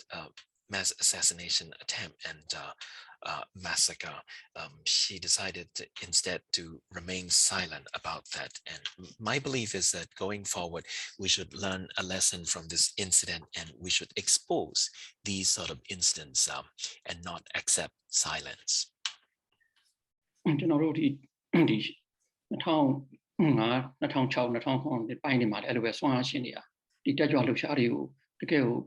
A jump at your pansy get a sheet, not Yawo Swan Hashini. I'm out to general Dajalo Sharia to go. The patch of the Petitiani, wine sway, your Linga Choga, wine sway, the Tomagina, not in Gardevo, Pittins, Pit 20 and Dari look at she there, a Tautari double in the Shiva. I don't the Alu give up the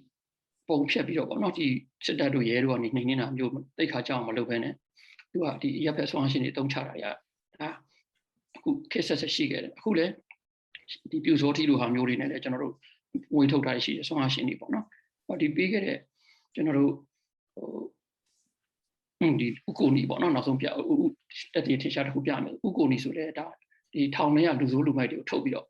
The Sanija Lojan Tapia look here about no. I don't the Anadia Agua Uri Pinas India Ukuni, Pisama Sule. The get the account same good general and the port of Nanya Machine, Talepona. General Dong San Suu Kyi, Yoda Pianet, Timia Ye, so that who are out, the Sitago, Yang, Siome, the democracy doing Yalama Bao, Lomes, you send to a Tao Ledu, you won't no big Tandini get. I look at Tandisi Movia, General Tidy Mane Palmiazo, Jaggy Bono, but below the Amiata who Porto Pene, General Atan Saint-Nigera. Now we know, a media came up, Hokere Kamade, Diana Data, Didi Male, yes, that. Such a Tapian movie she get about Dariule or Portocomiage. Portocomiagera, the Sitaka, 2 and 9 my media, don't charge, Tubagave, 3 and married, the Mike Mario, big it up to Bare, Alune, General လူမျိုးအသီးတွေဟာဒီတမိုင်းမှားတွေနဲ့ဒီနေခဲ့ရပြီးတော့အတန်တိတ်စိတ်မှုတွေမှာနေခဲ့ရတဲ့နှစ်ပေါင်းများစွာပေါ့နော် The Payan incident, of course, has a lot of eyewitnesses as well. And similarly, and even after the 2021 coup, there are a lot of civilian thugs like Puzotti group, the pro-military Puzotti group, that continue to behave in the same fashion. Another example of that would be the assassination of the legal scholar Ukoni. Ukoni was killed by prisoners, former prisoners that were systematically brought out to arrange his assassination. But because Aung San Suu Kyi was prioritizing national reconciliation, and she also wanted to persuade the army, so she didn't address these. And there are also atrocities that were committed in the ethnic areas that we really didn't get a chance to expose very much or highlight. On the other hand, the army, because it has control of the national media and state media, they were able to broadcast and say things that they wanted. So because of this form of silence, for years and years, our population ended up living with the wrong kind of history. အဲကြောင့်ကျွန်တော်တို့ချုပ်ပြောရင်တော့ကျွန်တော်ဒီ silence ကိုကျွန်တော်တို့ကဖြိုခွဲရမယ်ကျွန်တော်တို့ခုခေတ်အချိန်တွေကတော့တကယ်ကျွန်တော် silence ကိုဖြိုခွဲတဲ့အကောင်းဆုံးအခြေအနေချိန်ခါနဲ့ကြုံကြိုက်နေပြီပေါ့နော်ကမ္ဘာကြီးကလည်းကျွန်တော်တို့ဒီနောက်ဆုံး generation set မျိုးဆက်တွေနောက်မျိုးဆက်တွေရဲ့ကြိုးပမ်းလှုပ်ရှားမှုတွေဒီအားတွေကိုကျွန်တော်တို့လက်တွေ့မြင်နေရပြီဖြစ်တယ်ပေါ့နော်ဒီစစ်တပ်ကသူ့ရဲ့ဒီအာဏာတည်မြဲရေးအတွက်ကိုသူတို့လူတွေကိုအကြောက်တရားနဲ့နေအောင်ဒီအတန်မထွက်ပဲနေအောင်ငြိမ်တိတ်ဆိတ်နေအောင်ဘယ်လောက်ပဲစူးစမ်းကျွန်တော်တို့အခုခေတ်အခါတော့ဒီကျွန်တော်တို့ဒီတန်တိတ်ဆိတ်မှုတွေရဲ့နောက်ွယ်ကဒီရက်စက်မှုတွေကိုကျွန်တော်တို့ဖော်ထုတ်နိုင်ပြီနောက်အဲ့လိုဖော်ထုတ်နိုင်တဲ့အတွက်ကျွန်တော်လက်ဆင့်လန်းအနေနဲ့ကျွန်တော်တို့သင်ခန်းစာယူပြီးတော့ကျွန်တော်တို့ဒီတရားမျှတမှုကိုဖော်ထုတ်ရင်အနာဂတ်မှာကျွန်တော်တို့တမိုင်းအမှန်တွေကိုသိပြီးတော့တကယ်စူးစီးညီညွတ်တဲ့တိုင်းပြည်တစ်ခုသွားဖို့အတွက်ကတော့အခုချိန်ကတော့အချိန်ခါကောင်းပေးပြီလို့ပြောလို့ရတယ်။နောက်မျိုးဆက်တွေကလည်းဟိုလက်ရှိလက်တွေ့သင်ခန်းစာယူရင်းနဲ့ကျွန်တော်တို့တိုင်းရင်းသားတွေခံစားခဲ့ရတာတွေကိုသိနေပြီပေါ့နော်။အဲ့တော့ကျွန်တော်တို့ဒီတက်ရောက်လာတယ်ကျွန်တော်တို့ကမ္ဘာနိုင်ငံတည်ရောက်ကျွန်တော်တို့မိတ်ဆွေတွေလုပ်ဖို့အကိုင်းဘက်တွေလည်းဝိုင်းဝန်းပူးပေါင်းပြီးတော့ကျွန်တော်တိုင်းပြည်ကဒီ silence နဲ့ fears အောင်မှာနောက်ထပ်မရောက်ရေးအတွက်ပေါ့နောက်ထပ်မျိုးဆက်တွေကျွန်တော်တို့ဒီဆုံးရှုံးမှုတွေပညာရေးလူမှုရေးစီးပွားရေးဆုံးရှုံးမှုတွေမှာဖြစ်ရေးအတွက်ဝိုင်းဝန်းတက်တွဲပူးပေါင်းဆောင်ရွက်ပေးကြပါလို့ကျွန်တော်လည်းလေးနဲ့ဒါရက်ခိုင်နဲ့ညွှန်ချုပ်ပါတယ်ကျေးဇူးတင်ပါတယ် This, I think, is the best possible time for us to expose these atrocities by the military regime and break through these decades of silence. We have to expose these forms of silence so that the next generation, right now, the Generation Z struggle, the world is bearing witness to the struggle of the Generation Z that is fighting against the military regime. So that I hope that the people from the international community will join us and help us make sure that the next generation wouldn't live under fear and wouldn't have to suffer the same kind of economic hardship and political persecutions that we suffered and no longer live in silence. Thank you very much. Seinenu, this might be a good moment to ask your colleagues and for you also to comment on what is the current status of the struggle. We, of course, watched on television and read news in the immediate, in the immediate aftermath of the military coup in February. But I would say we have relatively less information about the ability of the nation to continue to stand up against the regime. I wonder if you could ask about that in particular, and also, and this follows on one of the questions that was put in the chat, whether the international community is using, for example, financial measures to try to put pressure on the current government. What forms of international activities have been used to try to pressure the current government to return to democracy? So I have an answer for that, but I'll let go Kenneth translate to our panelists. I think it's more important for them to answer these questions. မေကွန်းကတော့နော်ဟိုအခုနိုင်ငံတကာမြန်မာပြည်ဒီမိုကရေစီလမ်းကြောင်းပေါ်ပြန်လဲရောက်ရှိသွားအောင်စီးပွားရေးဒဏ်ခတ်မှုတွေပိတ်ဆို့မှုတွေနိုင်ငံရေးအရာအေးအေးယူမှုတွေလုပ်နေပြီလားဒါတွေကထိရောက်ပါပြီလားအခုလက်တလောမြန်မာပြည်ရဲ့တော်လှန်ရေးလှုပ်ရှားမှုအခြေအနေအကြောင်းပြောပြနိုင်ပါသလားတဲ့မဆွန်ချင်ပါနဲ့ပြောပြမလားဟုတ်ကဲ့ညီမပြောပါဟုတ်ကဲ့ပထမဦးဆုံးပေါ့နော်လက်ရှိအခြေအနေလေးကိုပြောပြရမယ်ဆိုလို့ရှင်တော့လက်ရှိအခြေအနေဟာဒီအဆိုးအဆုံးအခြေအနေနေမှာရှိနေပါတယ်ဘာဖြစ်လို့လဲဆိုတော့ဒီချိန်မှာဒီဘက်ကဒီစစ်တပ်ကလည်းဒီအမြန်ဆုံးဒီစန့်ကျင်တော်လှန်မှုတွေကိုအမြန်ဆုံးသူတို့ရက်တန့်အောင်လုပ်မယ်ဆိုပြီးတော့လက်နက်အင်အားကိုသူတို့အကြီးကျယ်အသုံးပြုနေပါတယ်ပေါ့နော်ဒီလေရင်တွေနောက်ပြီးတော့ဒီအမြောက်တွေအမျိုးစုံသုံးပြီးတော့အခုအကြီးကျယ်လုပ်နေပါတယ်အဲ့ထဲမှာပထမဦးဆုံး target ထိုင်မှာပါတာတော့ခုနကျွန်မပြောတဲ့ကျွန်မတို့ပြည်နယ်ပေါ့နော်ဆိုတော့ဒီဟာကအခုအဲ့ဒီအခြေအနေကအရင်အရေးကြီးတယ်လို့ကျွန်မတို့ကတော့မြင်ပါတယ်ပြီးတော့ဒီအခြေအနေဟာဒီအဆုံးဖြတ်လည်းဖြစ်နိုင်ပါတယ်ကျွန်မတို့ရဲ့ဒီတော်လှန်ရေးအောင်မြင်ရေးအတွက်လည်းအရေးကြီးတဲ့အောင်မြင်မလားမအောင်မြင်ဘူးလားဘယ်လောက်ထိအောင်မြင်ပါလဲဆိုတဲ့ဟာအတွက်လည်းအရေးကြီးနေတဲ့အတွက်ကြောင့်မလို့အရေးကြီးတယ်လို့ပထမဦးဆုံးကတော့အဲ့ဒါကိုပြောချင်ပါတယ်တစ်ချိန်တည်းမှာပဲဒီကျွန်မလောလောဆယ်နားလေတော့ပေါ့နော်ဒီနိုင်ငံတကာရဲ့ဒီငွေရေးကြေးပိုင်းနဲ့ပတ်သက်လို့ကတော့ဒီဆက်အာဏာရှင်တွေဟာအခုချိန်ထိတိုင်အောင်သူတို့တွေဟာဒီလက်နက်တွေဝယ်ဖို့ရအတွက်သူတို့မှာဒီတက်နိုင်နေသေးတယ်ပေါ့နော်ပတ်စံတွေထုတ်နိုင်နေသေးတယ်ပတ်စံတွေထုတ်ပြီးတော့ကျမတို့ငွေကြေးဖောင်းပွားမှုတွေဖြစ်နေတဲ့ဒီစီးပွားရေးတစ်ဖက်မှာတော့ကျမတို့တာမန်ပြည်သူတွေရဲ့စီးပွားရေးနေ့စဉ်စီးပွားရေးဘဝတွေအကြီးအကျယ်ထိခိုက်နေတယ်ပြီးတော့ဒီစစ်ဘေးတွေရှောင်ရတဲ့အတွက်ကြောင့်မလို့လေတစ်ဖက်မှာဒီကျမတို့လူသားချင်းစာနာထောက်ထားမှုအကူအညီတွေဟာအကြီးအကျယ်လိုအပ်နေတယ်ဒီချိန်ဟာပြောရမယ်ဆိုတော့ဟိုအရင်တုန်းကကျမတို့ဒီနိုင်ငံတကာအကူအညီတွေပေးနေတာထက်ပိုပြီးတော့အများကြီးပေးဖို့လိုအပ်တဲ့ကာလဖြစ်တယ်ပေါ့နော်ဒါပေမဲ့ကျွန်မထင်တယ်ဒီ6လအတွင်းမှာဘယ်လောက်ထိ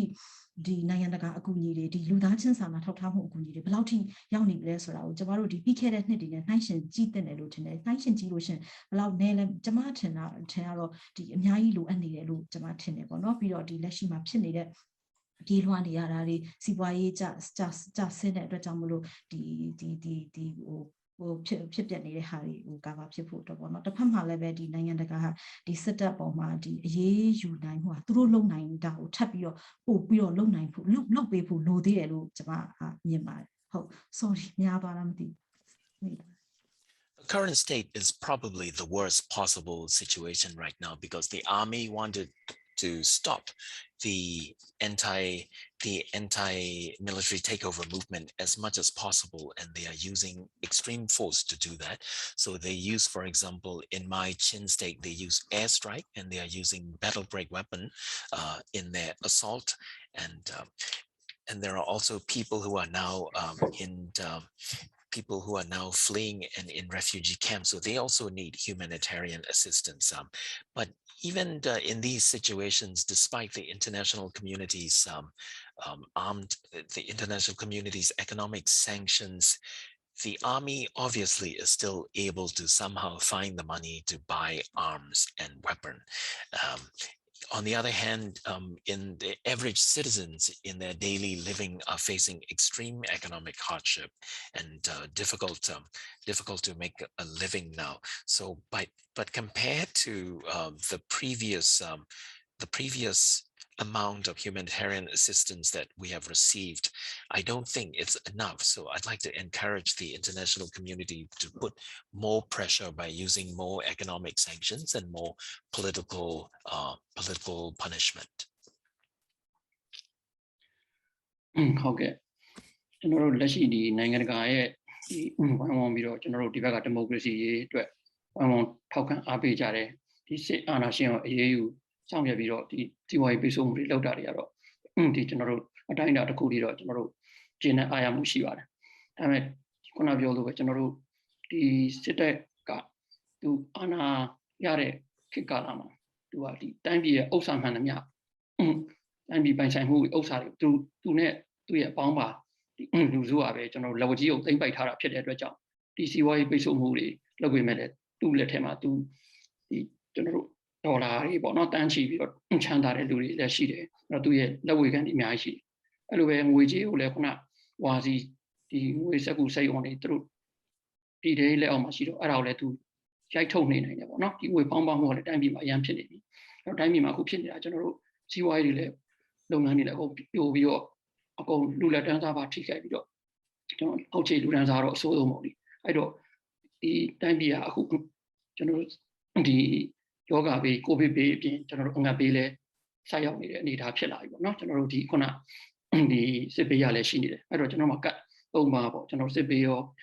ကိုဗစ်ယောဂဘေးရောဒီအငတ်ဘေးရောဆက်ရောက်နေတဲ့အချိန်မှာခုနနိုင်ငံတကာရဲ့ဒီစီးပွားရေးပိတ်ဆို့မှုတွေနဲ့မဟုတ်ဘဲနဲ့ဒီ humanitarian assistance တွေပေါ့နော်ဒါတွေကထိထိရောက်နေကျွန်တော်တို့နိုင်ငံတကာဝိုင်းဝန်းပြီးတော့လက်တွဲပူးပေါင်းပြီးတော့ထိထိရောက်ပံ့ပိုးနိုင်မှုလိုပါတယ်အဲ့လိုပဲတစ်ဖက်ကလည်းဒီစစ်တပ်ကိုလုံးဝသူလက်နက်တွေလည်းဝယ်လို့မရအောင်ပေါ့နော်ဒီလက်နက်ထောက်ပံ့နေတဲ့နိုင်ငံတွေကအစအိန္ဒိယဆိုလည်းကျွန်တော်တို့အခုလက်နက်ကြောင်းလိုက်တယ်ဆိုတော့သိတယ်ပေါ့နော်အိန္ဒိယတို့ရုရှားတို့ဒီလိုဝယ်လို့မရတနိုင်ငံဝယ်လို့မရသူတနိုင်ငံတွေလှည့်ဝယ်နေတာရှိတယ်အဲ့လိုအဲ့ဒါတွေဝယ်လို့မရဝိုင်းဝန်းပြီးတော့ဒီစီးပွားရေးပိတ်ဆို့မှုတွေမဟုတ်ဘဲနဲ့ဒီလက်နက်ပိတ်ဆို့မှုတွေဒီထောက်ပံ့မှုတွေအားလုံးလက်တွဲညီညီနဲ့ဝိုင်းဝန်းလှုပ်ဆောင်မှုတော့လိုအပ်သေးတယ်လို့မြင်ပါတယ် Yes, the economic sanctions are effective to some extent. But as you obviously know, the army, when it was in control, when it was in charge, was also in control of most of the industries in Burma, and its cronies control most of the revenue generating mechanisms. So they have amassed huge fortunes during that time. And while at the same right now, the country is facing inflation problem, extreme inflation problem, and the people, the general population is facing is almost like battling three-prong battle. They are facing the COVID risk, they are facing food shortage, and they are facing also warfare. So these are three fronts that they are battling against. So if you consider all of those things, and also consider the fact that the army right now still is able to secure and purchase weapons, whether it's from India or whether it's from Russia, because there are countries that are still willing to do business with them. So I think that economic sanctions are okay, and we need more of them, but perhaps more importantly, we actually need an arm embargo so that the army can no longer procure weapons. And I'm actually going to ask Kenneth also to answer this question, because I know you've been very involved in the efforts of the diaspora community, particularly in the Bay Area. So if you can talk a little bit about the Burma bill, as well as other efforts by the diaspora community in the United States, that would be amazing.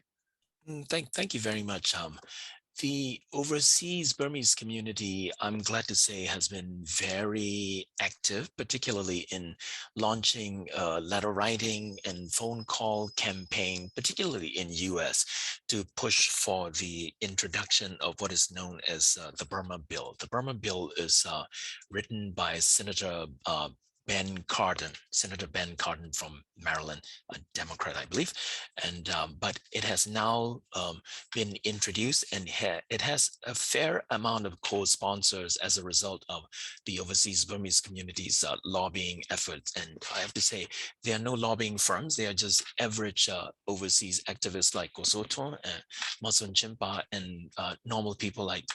Dr. Seinenu and me and our friends and family. So that bill is important. One part of that bill is particularly important because it goes after the military's revenue generating oil and gas enterprise. And if we go after that enterprise, it to some extent actually stop the money-making activities for the army. So that in turn, of course, affects their ability to procure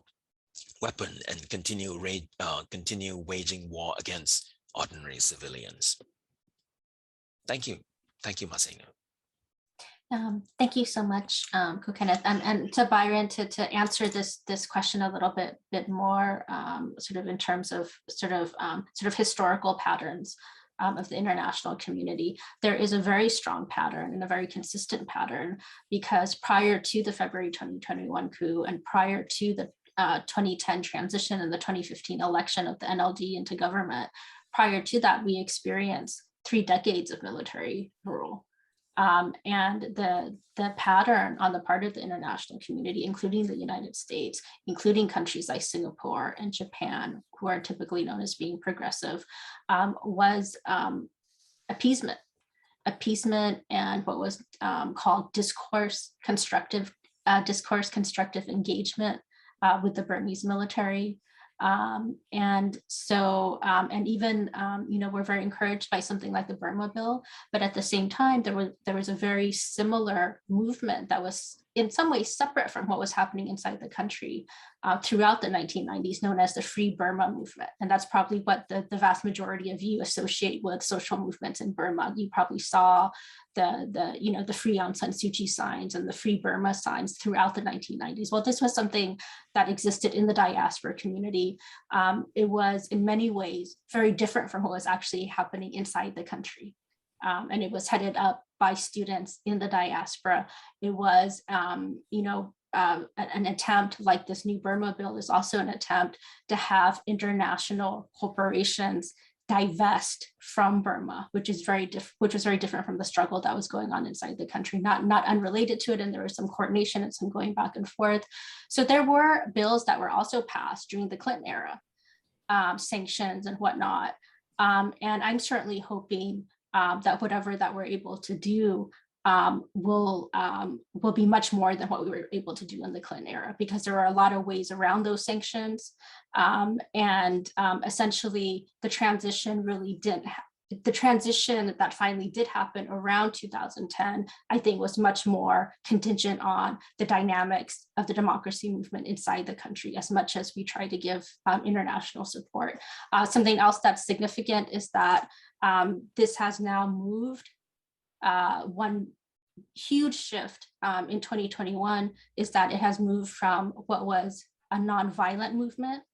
under Aung San Suu Kyi for all those many years, and all the drawbacks of a nonviolent movement in terms of being able to push certain things. Sometimes she maintained actually quite a vigilant nonviolence in terms of even trying to protect the military at times physically. This was true during the 1988 movement, actually surrounding military with peaceful protesters or monks and trying to save them when citizens would try to attack them. And now it's shift. The National Unity Government, which is the exiled government, I don't want to call them the exiled government, but and I don't want to call them the shadow government either, but they're the legitimately elected government essentially, but they are prevented from operating freely and openly inside the country. They've declared war against the Burmese military, against the Burmese Tatmadaw. So now it's a situation that's very different from what ensued over the previous decades. Now it's a civil war. So I don't know what other questions others have.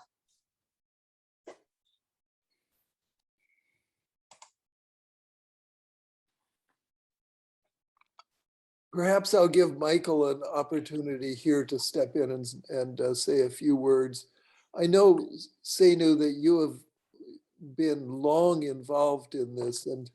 perhaps also you would like to add a word or two about your own analysis that preceded this. But Michael, a word or two from you as well.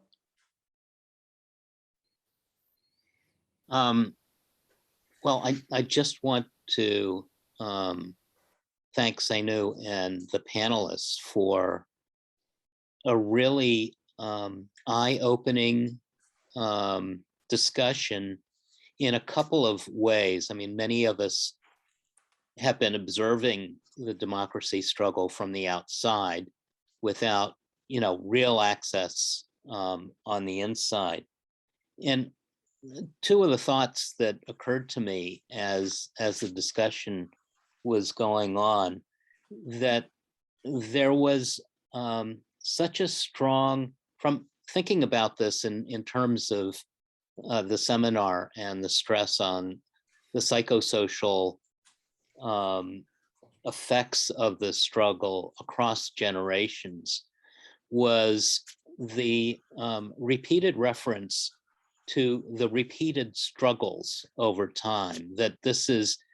that one has to think about what's going on as in a series. And the series itself is something that I would guess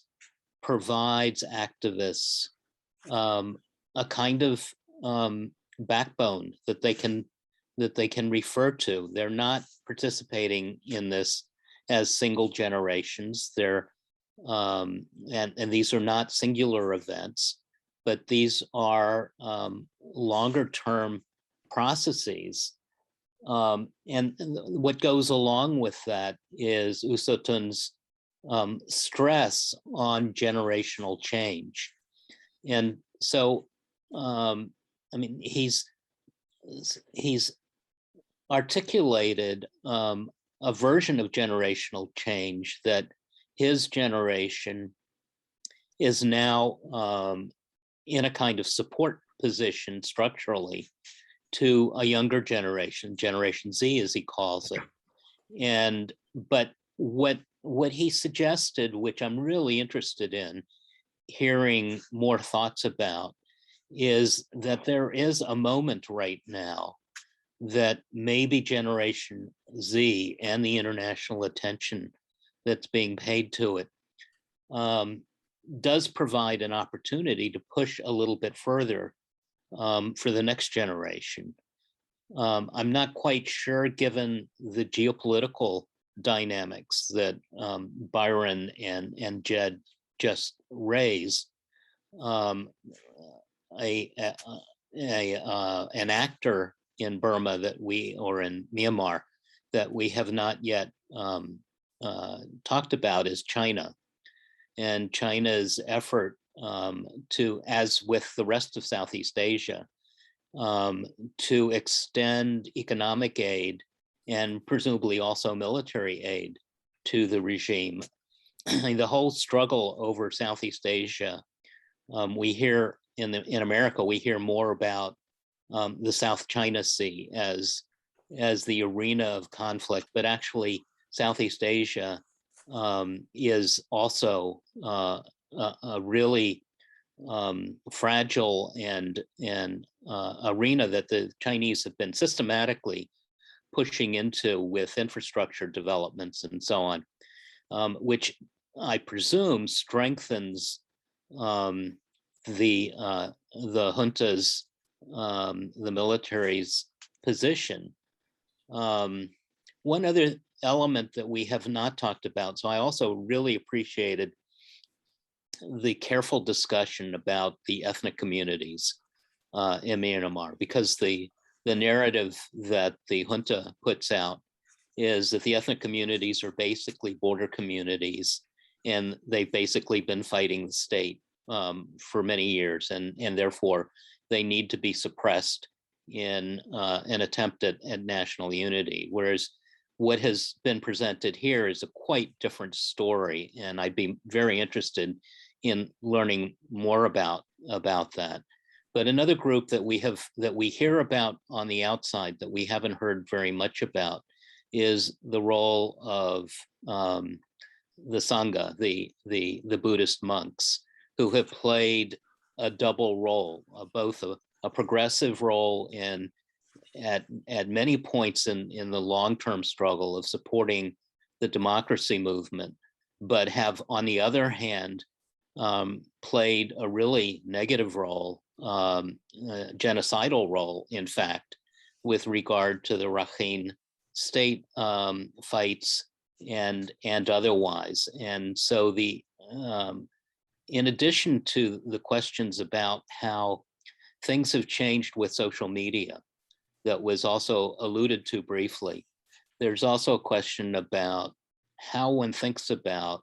the structure of the clerical institution in there. But I just want to thank the panel for really thoughtful and careful discussions, and just direct people's attention to the most recent comment in the chat about the difficulties of organizing support from the United States to vulnerable people inside Myanmar. Thank you so much, Michael. There is a lot in there. I'm going to address really very quickly the questions or the points you raised about sort of the intergenerational component, and really what is you refer. I like that you referenced it as a series rather than a single event. And really, if you look at this series, it's something that's cyclical. Right. And I think that's also very much in keeping with the sense of temporality that exists amongst many of these communities. And that cyclicality and that sense, that intergenerational component. And, you know, if you ask Htun, for example, he has many stories about how he was actually socialized in the prisons, but also well before he participated in the movement by a previous generation of activists, going well back to the independence movement. I had family who also participated in the movement. This is how I got involved with studying it. And there were individuals who had been socialized, who had been involved in the labor movement in the 1970s. There was something called the Htun crisis, where largely from these university student activists, once again protested against the military government. So these are communities that have been involved in political protests and these sort of repertoires of resistance for multiple generations. And it is extremely meaningful that they have this. It does use this sort of existential meaning and quality to what they're doing. In terms of their activism. The other points that you raised about the role of sort of the ethnic communities and the structure and the role of the Sangha, I'm actually going to have Kenneth translate some of that for our panelists so that they can address it. And I guess I hope I'm summarizing your question about the ethnic communities correctly, but I think you just wanted to sort of get I think your point was that that the military has always portrayed these ethnic communities as not a part of the nation state, not a part of Burma proper, but always just simply border communities that's been waging war against the central government, and to see their involvement in the democracy movement and in sort of what's a national struggle is something that needs to be highlighted. So I don't know if you can translate that observation that Michael had for Senshinpa and see if she has any other comments, Kenneth. Sure. 오늘 nyama Senshinpa ko soton이 no Michael ye tongtat checka pale soro tanga ye akanganda chawa ye pare lo to themare no tanga tapeka chi na so lo shi yin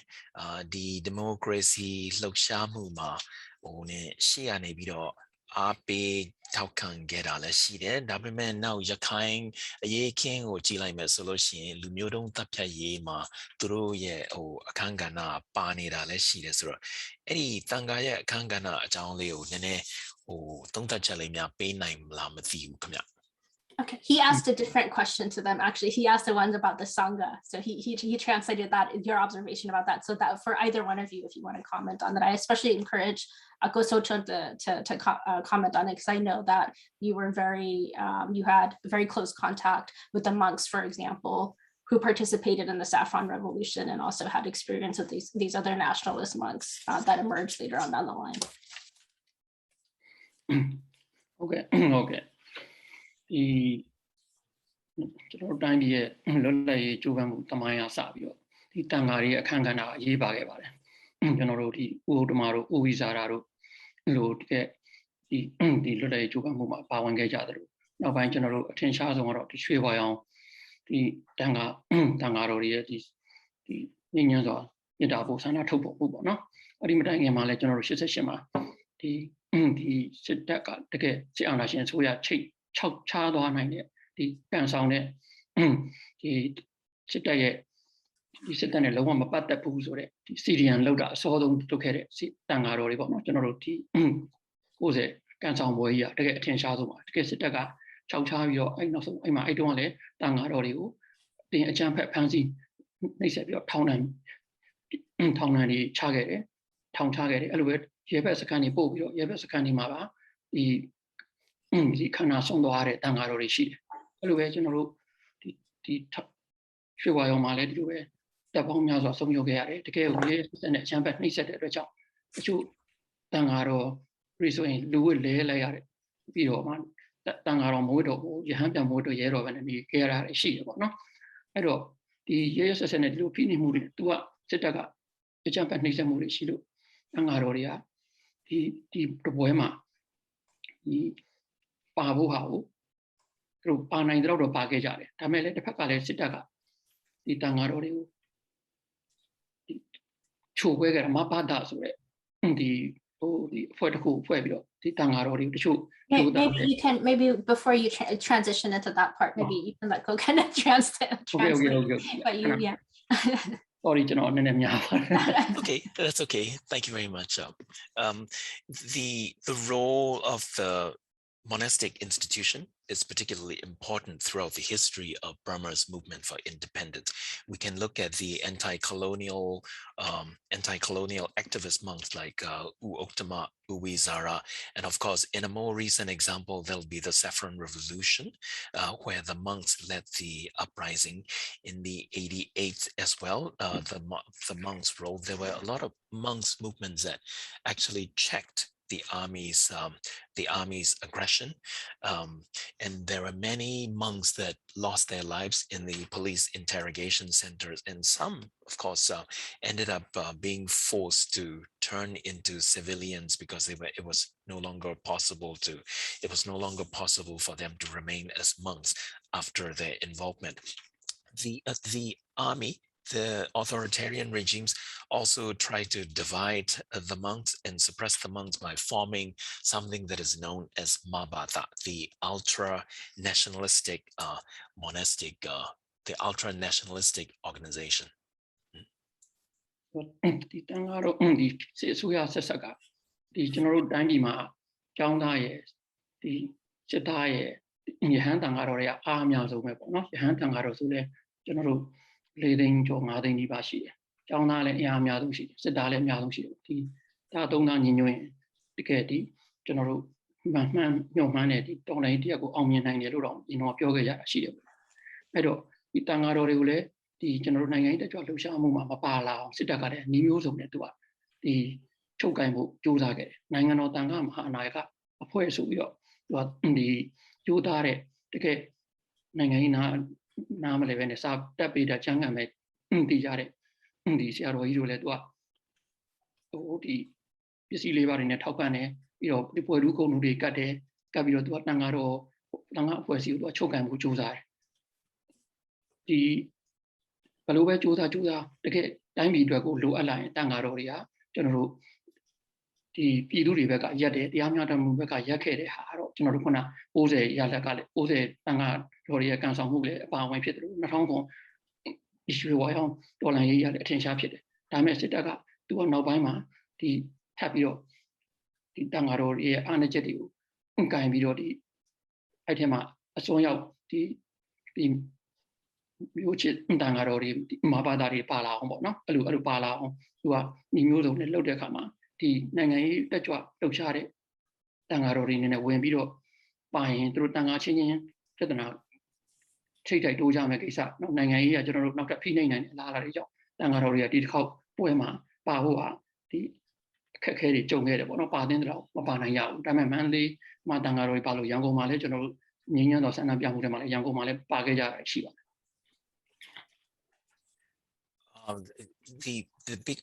The armies, the biggest sectors of the Burmese population could be thought of as the students, the army, and the Sanghas. So if those three sectors, those three populations were actually fully united, it could be said that the authoritarian regime, the military regime, wouldn't stand a chance. So it was important for the army to somehow try to weaken the monastic institution. And one way they do that is with the ultra-nationalistic organizations like Mabata, the race and religion organization, as it is known. And the other one is the formation of the National Sangha organization, the Sangha Mahanayaka organization that really doesn't want to get involved in politics, but only older scholarly monks. So in this particular movement, the army obviously tried to seek the weakness of the monastic institution by appealing to the more conservative of the group. So because of that, among the monastic institution, there's also the fear that if they get involved, the monastic institution itself will be divided. So these anxieties make the monastic institution not as actively involved as it possibly could in this time around. ကျွန်တော်နောက်ဆုံးချုပ်ချင်တာတော့ဒီတန်ဃာတော်တွေကတကယ်တိုင်းပြည်ရဲ့ဒီလူနဲ့လူမျိုးတိုင်းပြည်နဲ့လူမျိုးတွေဆိုရင်အများအားအစင်းတစ်ဖြစ်ပြီးပါခဲ့ကြတာရှိတယ်ဒါပေမဲ့ဒီစစ်တပ်ကလည်းရဲဆက်ဆက်နဲ့အကြမ်းဖက်နှိပ်ကွပ်မှုတွေရှိခဲ့လို့သူတို့ဒီပါနိုင်တဲ့အတိုင်းတာတော့မရှိပေမဲ့ဒီတစ်ခေါက်ကြီးကျွန်တော်စီဒီယန်လိုဟာမျိုးဆိုလဲကျွန်တော်တို့90ကန်ဆောင်တာမျိုးပေါ့နော်ဒီစစ်တပ်ရဲ့ဒီပစ္စည်းလေးပါထောက်ပံ့မှုမယူဘူးမပတ်သက်ဘူးအဲ့လိုပဲဒီ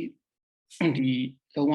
စစ်တပ်ကပြင်မသွားဘူးစစ်တပ်ရဲ့ခန္ဓာတွေမတက်ဘူးဆိုပြီးတော့တကယ်လုံညီညွတ်ညွတ်လုံနိုင်တော့ဒီပွဲရလေအားလုံး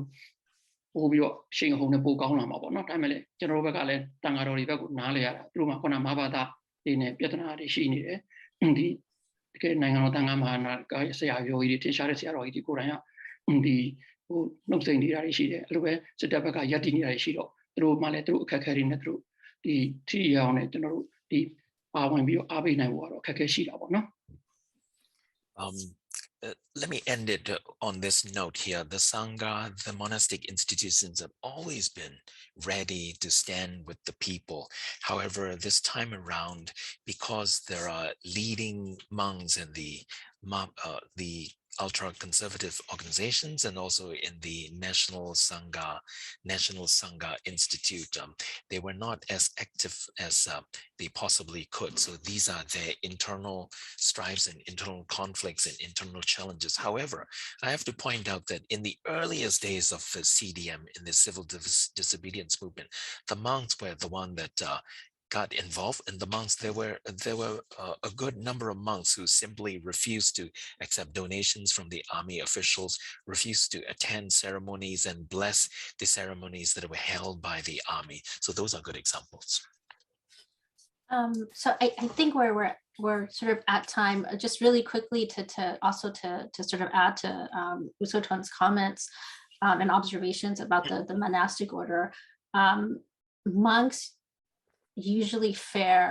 Monks who have gotten involved politically and who are imprisoned usually have far worse outcomes than the average urban student activists, from my experience, because usually monks are from very poor families from the rural countryside. They necessarily don't have a social network of support. When they're often I was told that when monks would be imprisoned, sometimes they would pass away in prison, and they didn't have regular prison visits by family members because they were probably orphans when they were younger. So my experience is that once they come out of the prisons, they have much poorer psychosocial outcomes. But I think we haven't really fully, one thing that's lacking in the literature, in our understanding of what's happening with the monastic order, is we really haven't unpacked what happened with the violence of the Saffron Revolution. And I know that my field work in Burma actually started right after the Saffron Revolution in the early part of 2008. And I know that I would go to villages, which wasn't actually allowed at the time. You needed permission to enter these Burmese villages. It was very isolated throughout the military era. And I would go into these villages and, I would ask the locals. Usually there's one monastery per village. You know exactly who's in that monastery. You know your local monk, right? Your local pastor. They would tell me that they didn't know who was at that monastery. Their own monk had disappeared, and there would be just a brand new person who they were quite wary of. A lot of the practices for novitiating young children were also interrupted by a lot of these practices because they were at the same time around 2008. There were a couple of children in every village who would have gone through the novitiation ceremony, yet they were not allowed to be socialized or educated in the monastery. So there was all kinds of interruptions in sort of the structure of the monastic order, socialization practices. There was violence and persecution at monks who the monks who were active. There was also a concerted effort, I think, for on the part of the military and the USGP to sort of create their own monkhood and bring into existence organizations that were sort of ostensibly part of the monastic order, but were kind of separate as well. Things that were, as I said, their own creation. So a lot of that hasn't really been, in my mind, sufficiently unpacked in the media or in the scholarly discourse. So I'm gonna, with that, Sadak, I really apologize that we went over time, and I don't know if Byron's still there. Yes, Byron is I'm here. still here. And, no, this has been So great. let me say a word and then I'll let Mary Jo add a word as well. So first and most importantly, just to say thank you for this, Seinenu, for organizing this, and for your colleagues who have come, and to say that we at this moment can simply honor your struggle and thank you for the witness that you have borne to the struggle that you've engaged in over these many years. And I want to add that Seinenu herself, by doing an ethnographic project, is part of this struggle, that the work that she has done of developing, of collecting this history and making people's voices who have long been silent and in particular largely unknown in this country, that work itself is also a part of her active participation in the struggle. And I want to acknowledge that and thank you, Seinenu, for doing that. So to Kenneth, to Sungchipa, to Usuten, thank you all so very, very much. And I'll let Mary Jo just add her thanks. And we'll be forced to conclude at this moment, but then we'll stay on for a few minutes just to also talk more informally. I just wanted to say that you have brought us into your ethnographic experience, and both Michael and Byron have articulated the things that I feel myself. Thank you very much, Kenneth, for your excellent translations, and thank you, Sunjin Ba and Sung Tun, and Seinenu. Seinenu. For all these years, I've been mispronouncing your name. I'm so glad that you corrected us as well. And thanks to Sadek for once again, setting us on the course, keeping us all in our boxes. And we look forward to seeing your book, and really wish you the best working on that and bringing it to conclusion. And we'll see you again to celebrate it. So thank you, people, very, very much. It was a very moving setup to have this ethnographic experience this morning. You know, what I would like to suggest is that we stop recording now, given, you know, the kind of content. So anybody who wants to feel free to speak a bit more freely without being recorded, maybe we can, they feel a bit more. In the meantime. Yes.